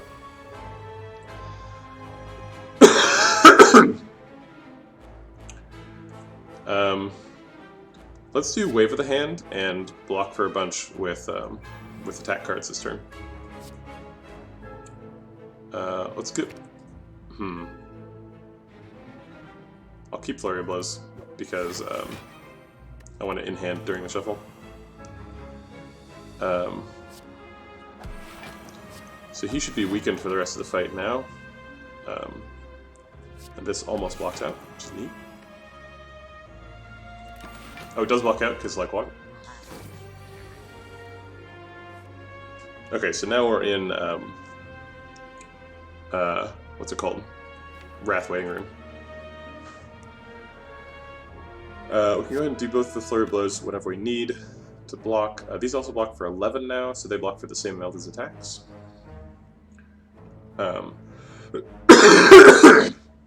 excuse me. This one blocks for 13.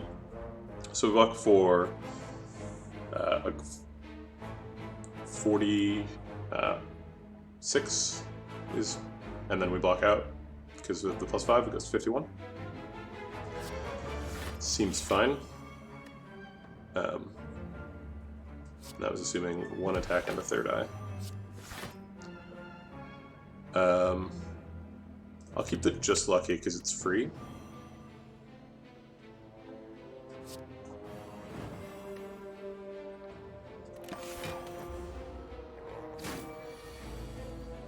Okay, so we found the eruption. Is it lethal?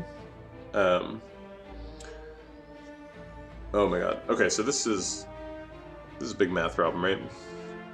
So we've got 6 energy, and we want to spend it on pressure points. Actually, does 32 damage now, so that's something. It does build up over the course of the fight, and it doesn't count as an attack either. So you're not like missing out on slow damage if you do it first. Okay, so I'm gonna bust out the calculator. I'm not gonna switch the view unless people really want me to, so that you can watch me do math. But I am gonna do it.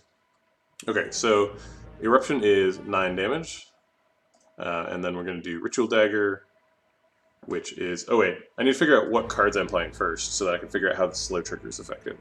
So we're going to do Eruption, Ritual Dagger for sure, and then Just Lucky follow-up for sure, and Flurry of Blows twice.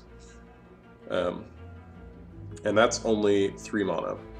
And we don't have any more mana to do attacky stuff, or we don't have any more attacks, so Pressure Points is probably the last card. So we'd probably do Pressure Points, then Flurry of Blows, then Eruption, then Flurry of Blows, then these two, then Ritual Dagger is the sequence. So Pressure Points is up first, and then Eruption would happen with 1 proc of slow, so it would still do 9, because 9 times 1.1 is still 9, right? In this game's rounding? Yeah, because it ends up as 9.9 and then rounds down. Okay, so this does 9, and then we've played... Oh wait, shoot. Nope, because we play Flurry of Blows first. Okay, so we do Pressure Points and then Flurry of Blows. So Flurry of Blows does 4, and then Eruption does 10 because it's 2 procs of slow.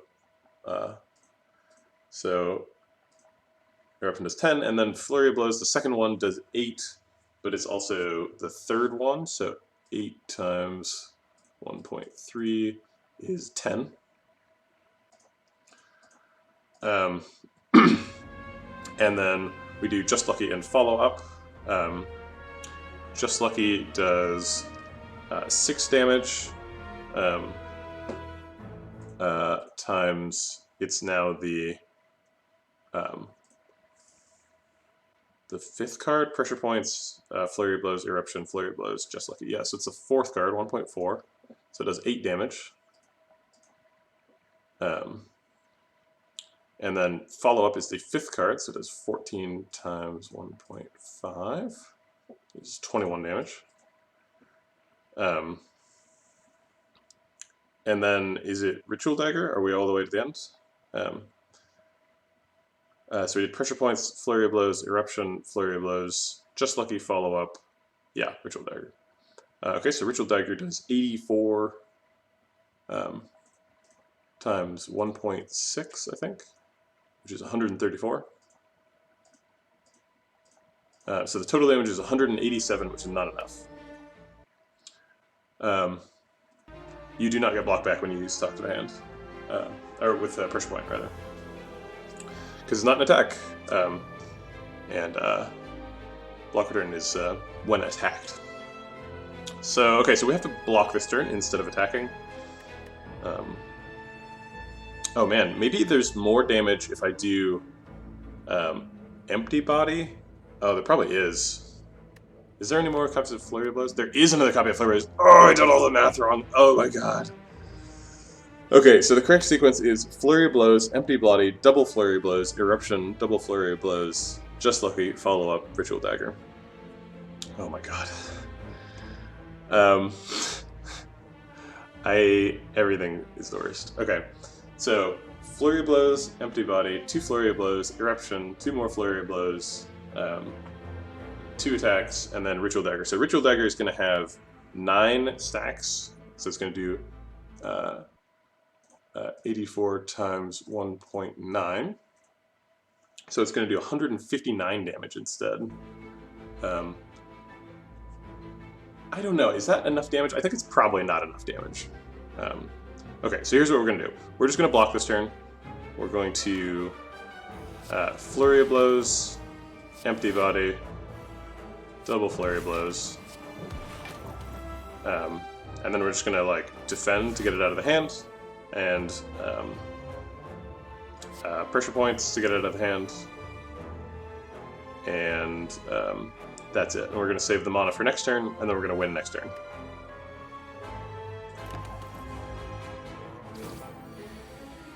Okay, and now we have Expunger, so it's like really obvious that we win. Okay.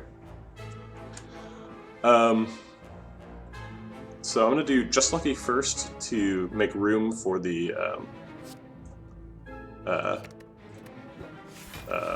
Flurry of Blowses. And then Eruption. Get those Flurry Blows. Excuse me. And then Expunger does 25 times 4, which is not lethal, so that's fine. We can do that now. And then Ritual Dagger is lethal. Great. Ornamental Fan, that's really great with the combo we got going on, so get some block every time we play 3 attacks. I love it. There's that Crush Joints that would have been better than the pressure points, but I think the deck's full now. I think we don't need Crush Joints here. Okay.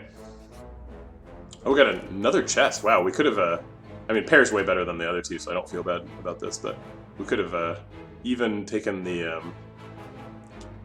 Akiabo and the Dreamcatcher. We're forced to rest, even though we don't really need it. Look at that value! The one time Dreamcatcher goes off in the run.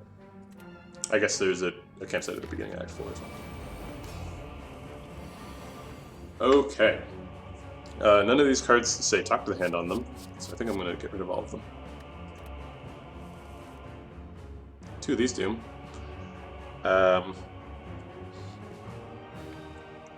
Let's see. So let's develop... I could just Conjure Blade for 4 right now. It's pretty reasonable. I might even want to Conjure Blade for more than 4 in this fight.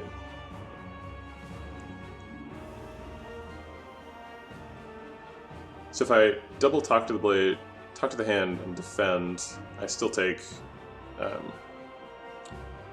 8. So I'm just taking 8 damage to do 3 more procs of there are 3 more pips on Expunger. I think that's worth it. Right. Ooh, we got a Perseverance proccing early. That's pretty good. All right.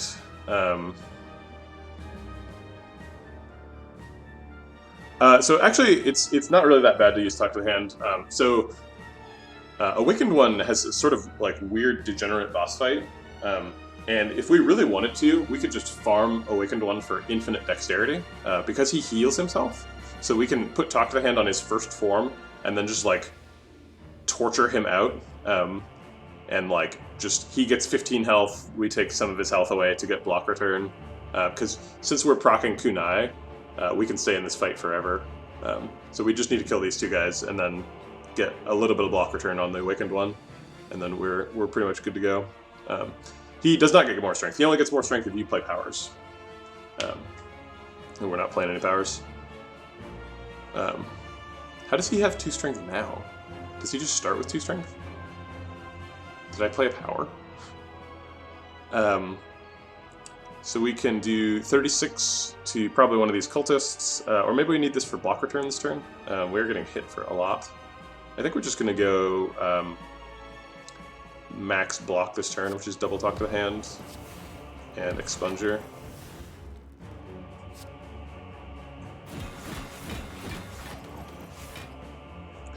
So now we are blocking for 31 and they're attacking for 34, so that seems fine. We can just use it to defend, I think.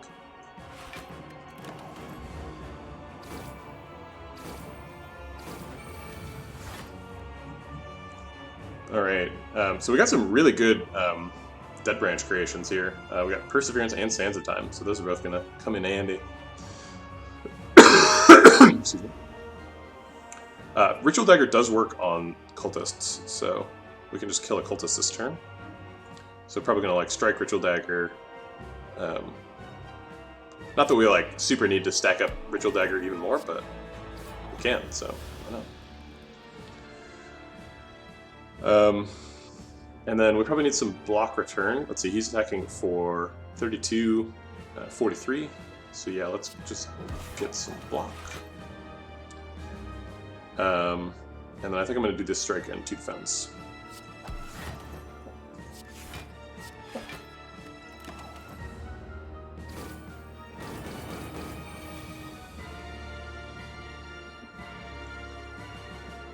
We do want to save at least one talk to the hand for his second phase, because I don't think we're just going to like sit here and grind out decks forever.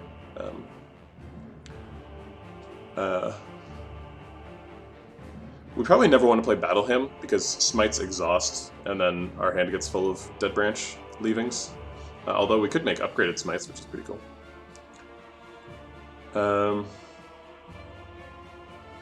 Yeah, we have 3 upgraded and 1 unupgraded. So we have 11 block return total.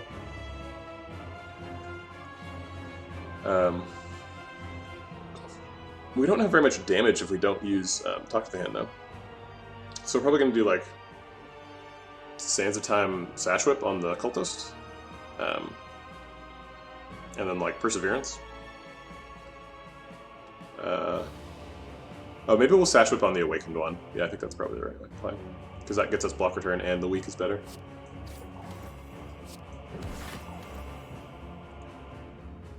So they're hitting us for 32, and we're blocking for 6, which is not great. So let's do the max block and block for 6 more.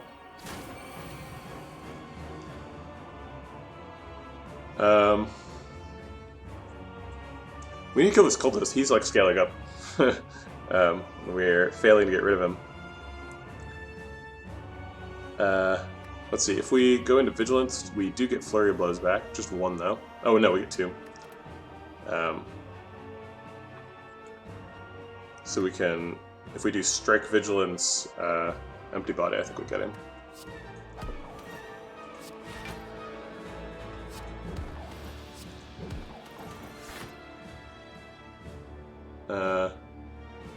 Guess not. Let's see, so I'm going to Empty Body because I want,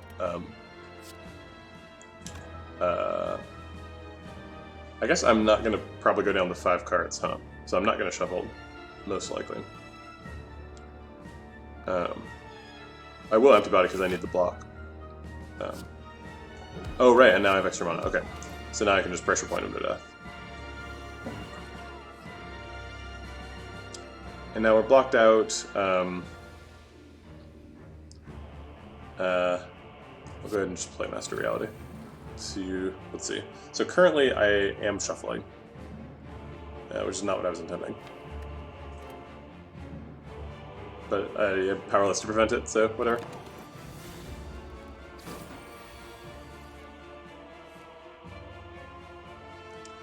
Alright, let's get enough block return out of him to block out.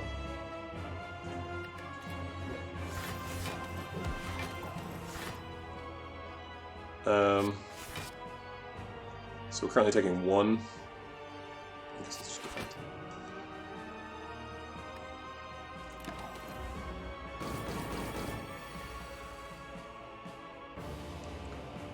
Okay, if we go into Eruption, he hits us for 48. Can we block for 48? Not super easily, so let's just Target doing 3 attacks and a safety.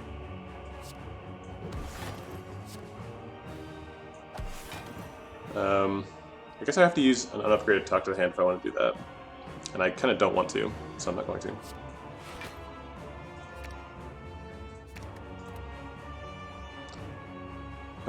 I can't get rid of any of these cards except for Defend. I guess I could Simmering Fury. There's no guarantee I'm going to draw Vigilance, but I think I'll probably be okay. Simmering Fury is just going to be stuck in my hand forever, though, because it draws 2 cards, and I really don't want to draw cards. So I guess I'll just get rid of the Defend.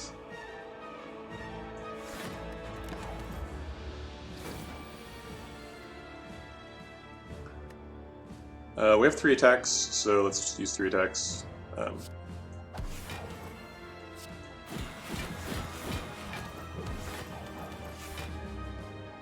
And then try and reduce hand size. If I empty body, I would get 2 attacks back. But I don't really want to do that.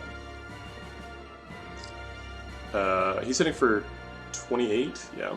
Okay, I'll just draw less than 5, that's fine. Alright, we got a Strike, and then a Vigilance, and that triggers Kunai, which is good enough for me. Alright, so we want to let Sands of Time tick down to 0.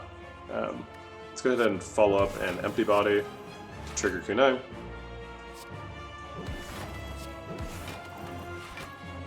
We need a little bit more block, so we'll just play Defend.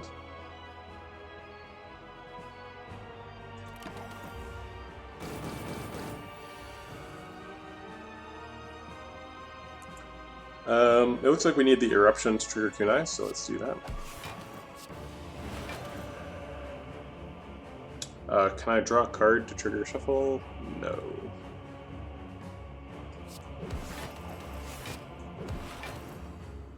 And I need some more block, so I will... let's use the Safety. I think I can afford fasting, because it's really just getting 3 energy per turn. I guess I will use it once he's transforming. Yeah, don't need to do it right now.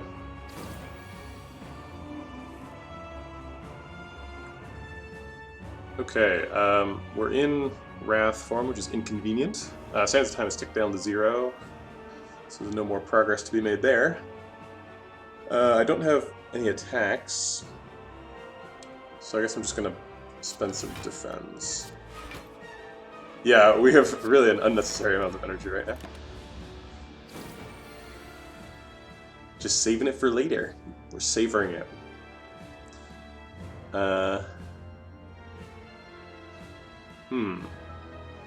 We can't get 3 attacks unless we use a Talk to the Hand. So I guess let's block out. There's our Flurry of Blows.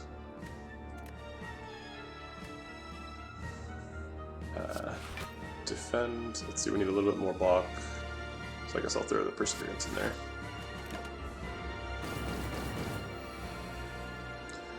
Alright, so now let's Bowling Bash and Sash Whip and Vigilance. And then just 1 Flurry of Blows because we already triggered Q9.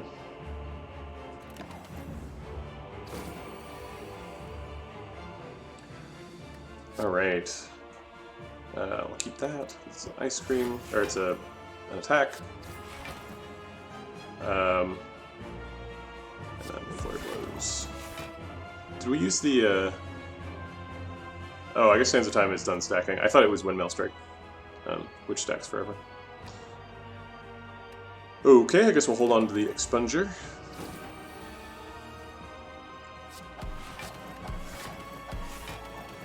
We need a little bit more block, so I will use the Defend.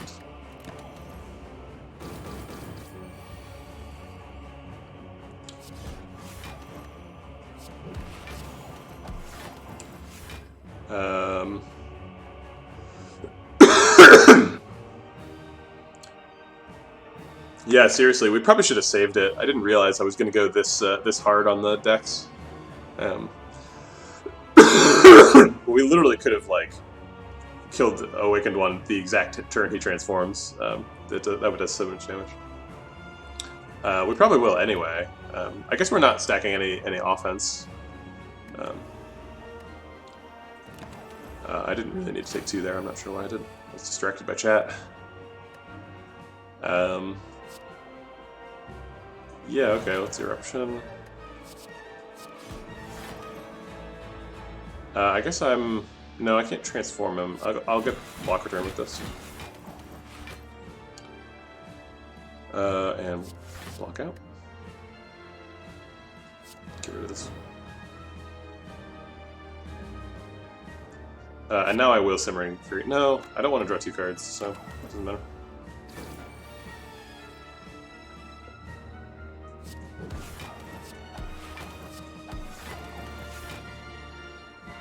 We need to kill him. I guess we just have safety to block out.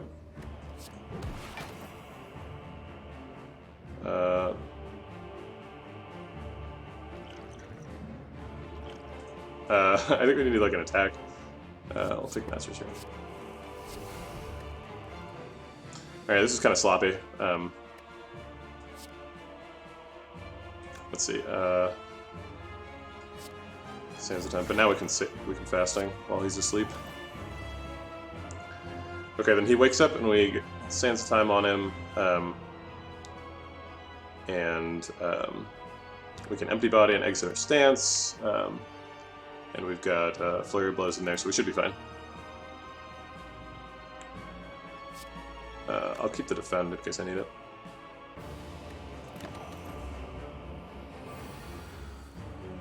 Okay. First up is the talk to the hands,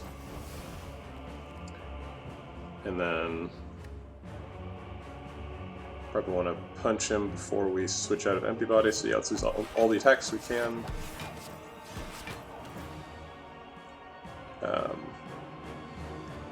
And then I guess, do we want to draw 3 cards or gain 31 block? I guess I'll take the block because I'm not currently blocked out. Yeah.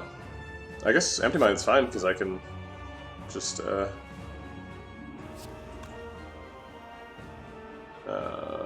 can't trigger Kunai again, so I'll just pass. Let's get this out of my hand.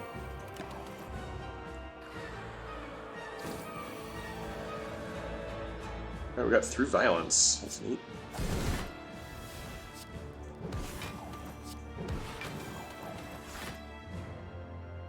And then we'll block out by going into that form.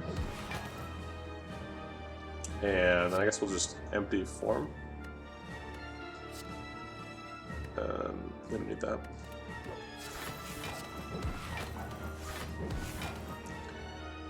Alright, I used an extra attack there, that was unnecessary. But I'm feeling like this fight is pretty much won, so I'm not too worried about it.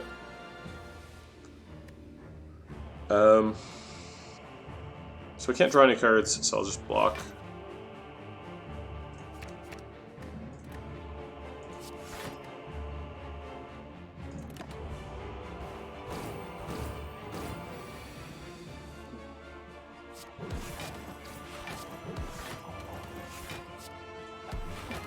Is this fight over yet? Jesus.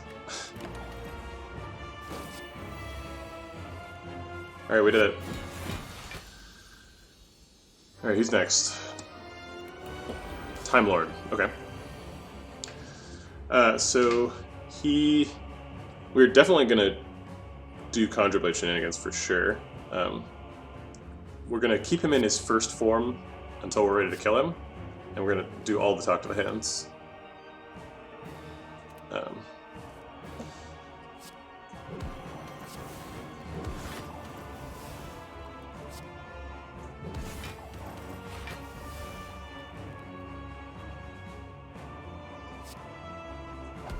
Devotion's interesting, we might end up playing that. Yeah, Ascension 20, the downside is you do double boss, so you have to fight 2 bosses. Which is pretty brutal, but it's not too bad.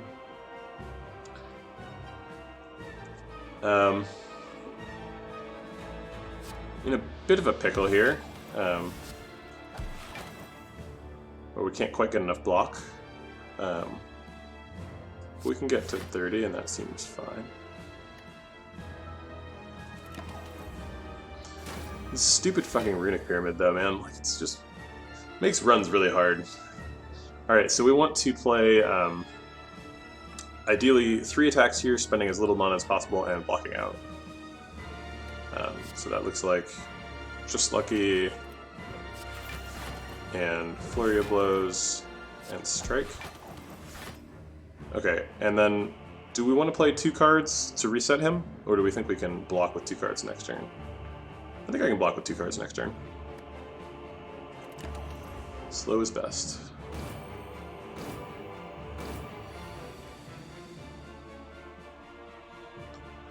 Alright, so he's attacking for... Oh, I forgot some of that was temporary decks. Kind of goofed on that. And he's going to get some attack here. But I don't really have a choice, I just have to block for as much as I can.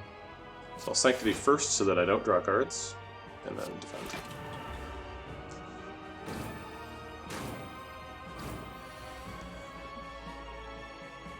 Alright, so we're going to do 3 attacks, spending as little energy as possible, and then blocking out. I think we're going to give up on Ritual Daggering this fight, because we're going to kill him with Conjure Blade. Yeah. It's because, like, you're remembering your childhood, right? Like, that's what ice cream's all about. It's like, it's a hot summer day, even if it's not summer right now. You're just sort of remembering the feeling of such a cold treat. Time Lord's like, no, the memories, ah! So we can play the cheap ones and Sash Whip, and we're blocked out, so we'll stop.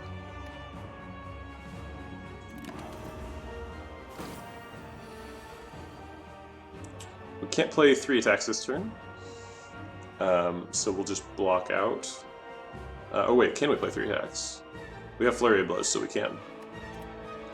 So let's follow up first, and then Bowling Bash, Empty Body. Okay, we played our 3 attacks. We've got 11 mana, so I think we're fine to Conjure Blade now, and it's almost time to like go into Eruption to kill him. So.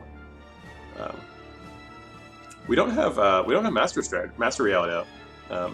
We could take this one last shuffle because we're not shuffling after we draw these 5.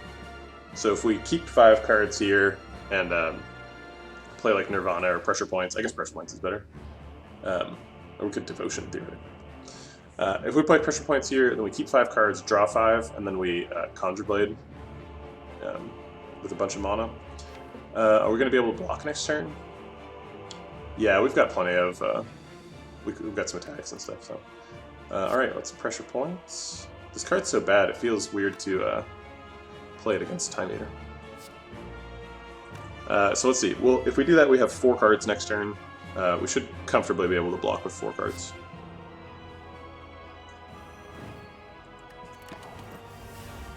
Oh, I forgot about that.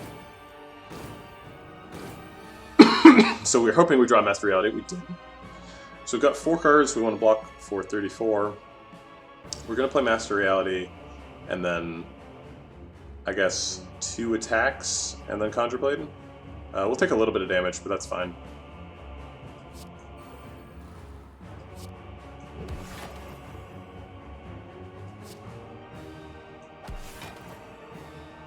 Alright, Conjure Blading for 12.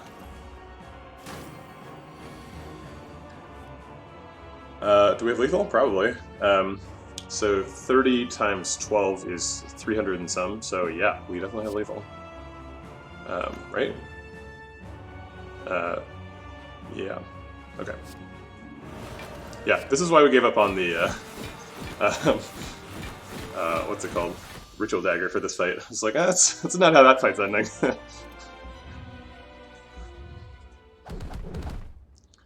Almost 2,000 points. Let's go to Act 4.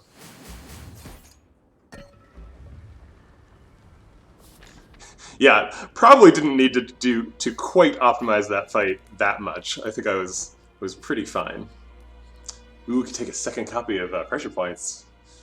I don't think we need any of these.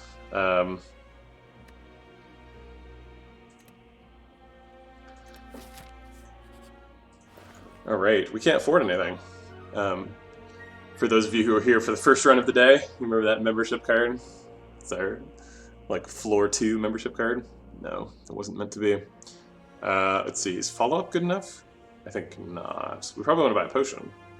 Duplication potion seems crazy. We could also card remove. We haven't removed a single card from this deck. We've still got all 4 original strikes and defense.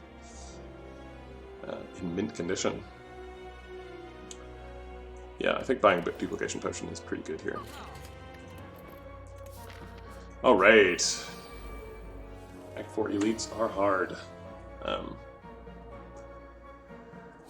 Do we want to keep Ritual Dagger? Ritual Dagger does a lot of damage. It helps you, I don't know if we're going to get out of, so assuming we duplication potion, assuming we use both potions, killing the spire spear, then we would be doing 48, let's see, what's 48 times 1.5?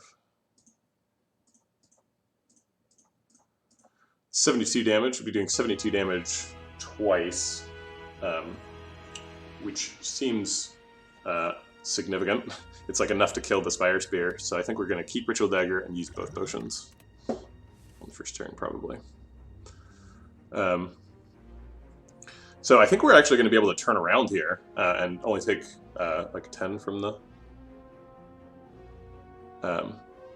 yeah, we're doing a lot of damage. So I think we're going to do Talk to the Hand and then kill him with Ritual Dagger. Oh wait, he has vulnerable, so we have to Talk to the Hand to remove the artifact charge, so we don't actually get block return. Yeah, I think that's the plan.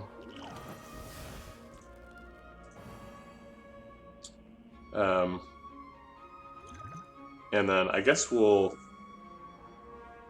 Should we Eruption now? Because we're only taking 10 from him. Eruption means we... No, we still need the duplication potion. It's not enough damage by itself. We could get rid of Establishment or like save a mana if we don't use Eruption, so I think that's probably good enough. Wait a minute, so 144 plus... I don't have enough damage without Eruption, so I have to Eruption. Okay, so I'll Eruption. Yeah. Still kind of silly to have to use Duplication Potion to do 16 damage, but whatever. It is what it is. Okay, so now we have a second Talk to the Hand, so that's nice. We get a little bit of block return here.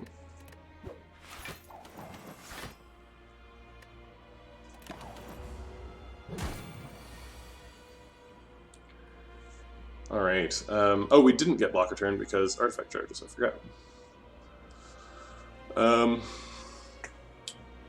He's not attacking us right now, so let's just hit him for as much as we can while we've got Wrath up. I'm going to use Just Lucky because I want to have 5 cards in hand. Alright, so Sash Whip does weaken him here. There is a reason why you're in the middle, so that's the flanked thing. One of them is always behind you, so the one behind you does double damage. And then whenever you use an attack on one of them, you target it, and so you turn towards it, or if the other one dies. He's attacking for a lot, but we're going to go into Vigilance, so it's not that big of a deal. Let's Sash Whip him first. And we don't have any Talk to the Hand on him, so we need to block here. We'll keep that if we can.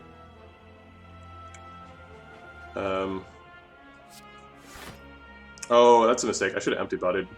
I'm not sure if that's bad enough that I want to go back. I'm blocking out. I don't care. Okay. I think we're going to do 3 attacks and then Conjure Blade for 3. Actually, he's blocking for 99. Why would I even bother attacking him right now? I'll I'll just Conjure Blade for 4. I need to play more cards than that, though, because I need to draw Talk to the Hands. So I'll Conjure Blade for 4 and play these two. Oh, this one doesn't get out of my hand. Ah! Dead Branch generated a Reach Through Heaven that generated a Through Violence that, when exhausted, Dead Branch created another Reach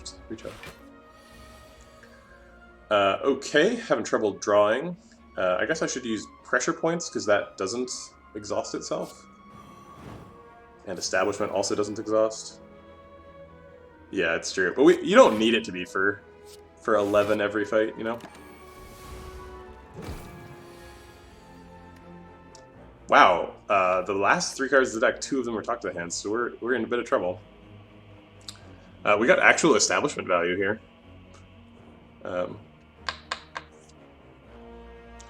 I'm sorry, I lost the context for you don't.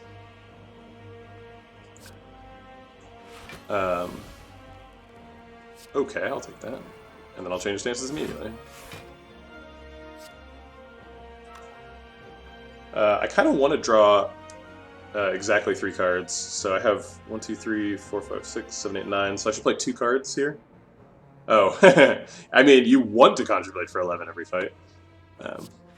So I'll just defend and take 1. Oh wait, this is Sume cards. 1, 2, 3, 4, 5, 6, 7, 8. Yeah, I need to play 1 card.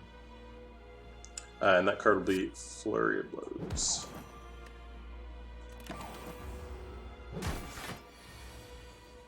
Alright, now we finally get our blocker turn.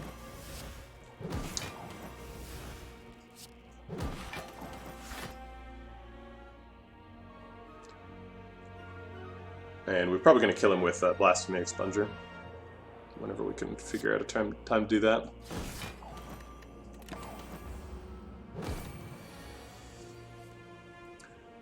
Yeah, I think that's probably lethal, so I'm going to Blasphemy Expunger him. If I miscount and die to Blasphemy, maybe says that. Okay, we don't have anything that scries, so Weave is out. I don't think we need Tranquility. And Cut Through Fate is kind of appealing, actually. We've been not taking Cut Through Fates the entire game because we've been having trouble with our hand being too full. But now that our hand is basically guaranteed to be too full, Cut Through Fate does kind of let us choose which card we're putting in our hand, which is kind of valuable. I think I'm not going to pick it because, as demonstrated in that last fight, it's dangerous to have a 30-card deck because the cards you need might be at the bottom. So I'm going to skip it. Alright, we're up to full health, which is a nice way to start the Heart Fight. None of these cards say Talk to the Hand on them, so I'm mulliganing them. We could just Conjure Blade for 4 on turn 1, but I think we need to get a little bit more out of it in this fight. So I think we're going to do 3 attacks, which makes us take a little bit of damage, but it's not a big deal. Oh, there's Talk to the Hand.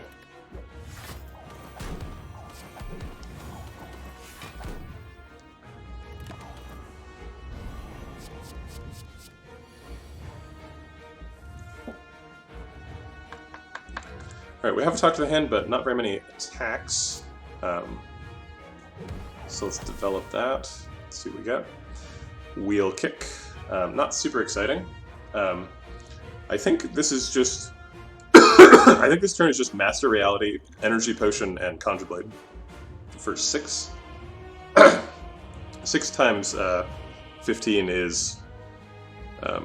is that enough? We want it to be kind of close to 200, right? So what's 200 divided by 15? It's probably like 11, right? Or wait, no, that's not right. 200 divided by 15 is 13. Wait, what? Oh yeah, because I was in Wrath mode at that time, so that's why I did over to 300 damage. So we want to Conjure Blade for a little bit more than we can do this turn. So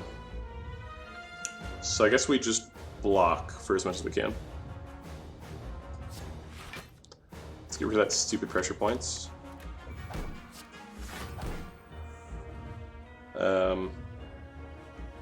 And developing Master Reality makes me take damage, so I don't want to do it. Now I have 2 of them.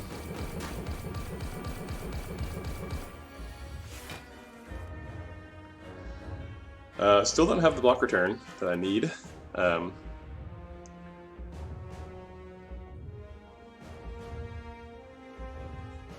He's only hitting for 50. Only hitting for 50. Yeah, it is.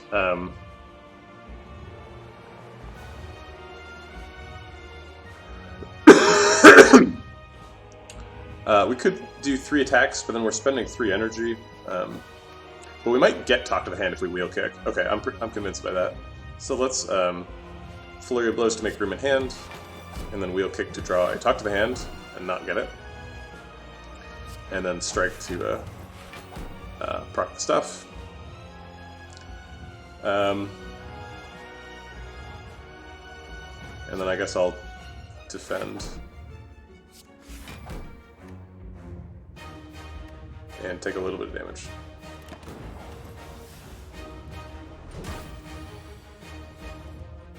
Alright, here's my Talk to the Hands. I actually really have to play them right now, because when he uses the buff, he gets artifact charges. So this last Talk to the Hand might never land. So I have to do these right now. Oh, I got Omniscience, so I'm going to play the last Talk to the Hand twice.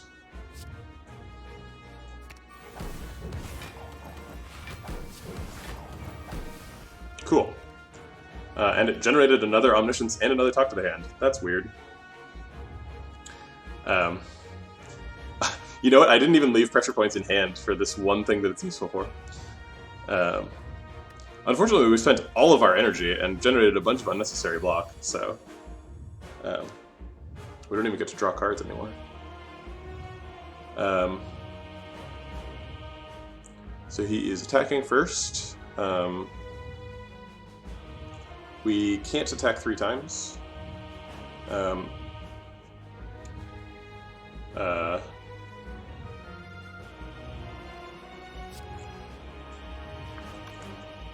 just going to use this energy potion. I have ice cream, so it doesn't matter when I use it. I'll use it at some point.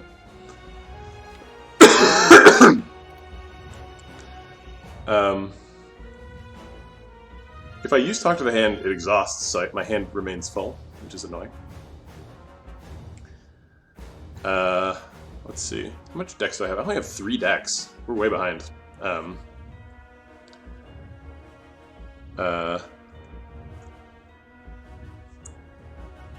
Let's Master Reality and then Deceive Reality to get a safety plus. Of course, when that exhausts, it also adds a card to my hand, but can't be helped. And then let's get some block return with these.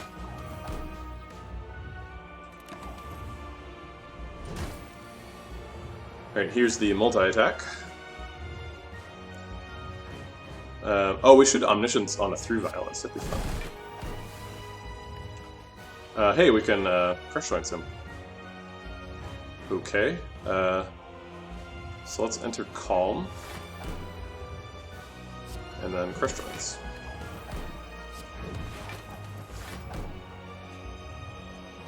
He's only attacking for 60. We're already blocking for 50, so we can just... Oh wait, if we get rid of the slime, Dead Branch adds a card, but maybe it adds a card that doesn't exhaust. Oh, it did. Really stuck with my cards in hand. And I've incidentally caused a shuffle here, so... and Wound never leaves, so we might never get to Contemplate this fight.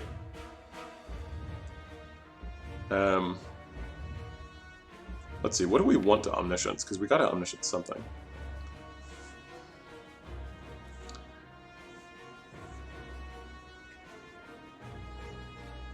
We probably want to Omniscience Ritual Dagger. We want to like go into Wrath mode and do that. Oh wait, we could probably Omniscience something that removes... We could Omniscience Pressure Point, which is stupid, but... or Crush Joints is actually better, because the first Crush Joints would try to apply Vulnerable. Although the Omniscience would remove it from the deck, so that's something. Yeah, let's Omniscience God help me, I'm gonna omniscience the pressure points. Why did it? Oh, it added a card. Okay. And then we're gonna develop the talk to the hand. And our hand is just jammed full of garbage forever. Alright. Gonna get a little bit of block return. If we empty body, we do not get a card back. So we'll get an evaluate, even though the insight is pretty useless. He's attacking for 75. No, he's attacking for 90.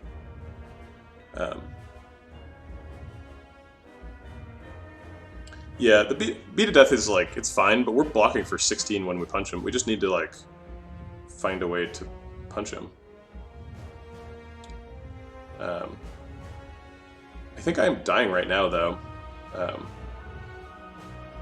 Maybe I should have figured out a way to Conjure Blade into Omniscience or something.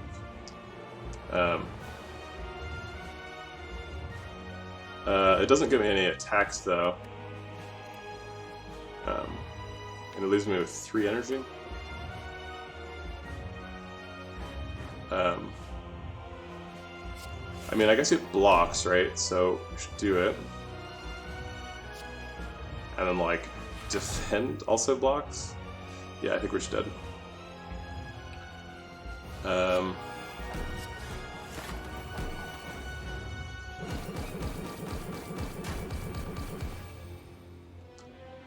Yeah, I don't know. I'm not sure how we failed to scale up quickly enough. I thought we had a good enough strategy for beating the heart, but we never got the expunger off. I think it's the Dead Branch that killed us, honestly. If we hadn't picked Dead Branch, I think we would have won that run.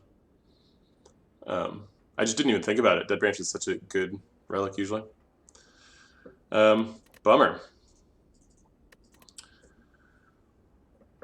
Alright, well, that's going to be it for the stream for today. Hopefully we should be able to do these on more regular schedules. I do apologize for the coughs that I had.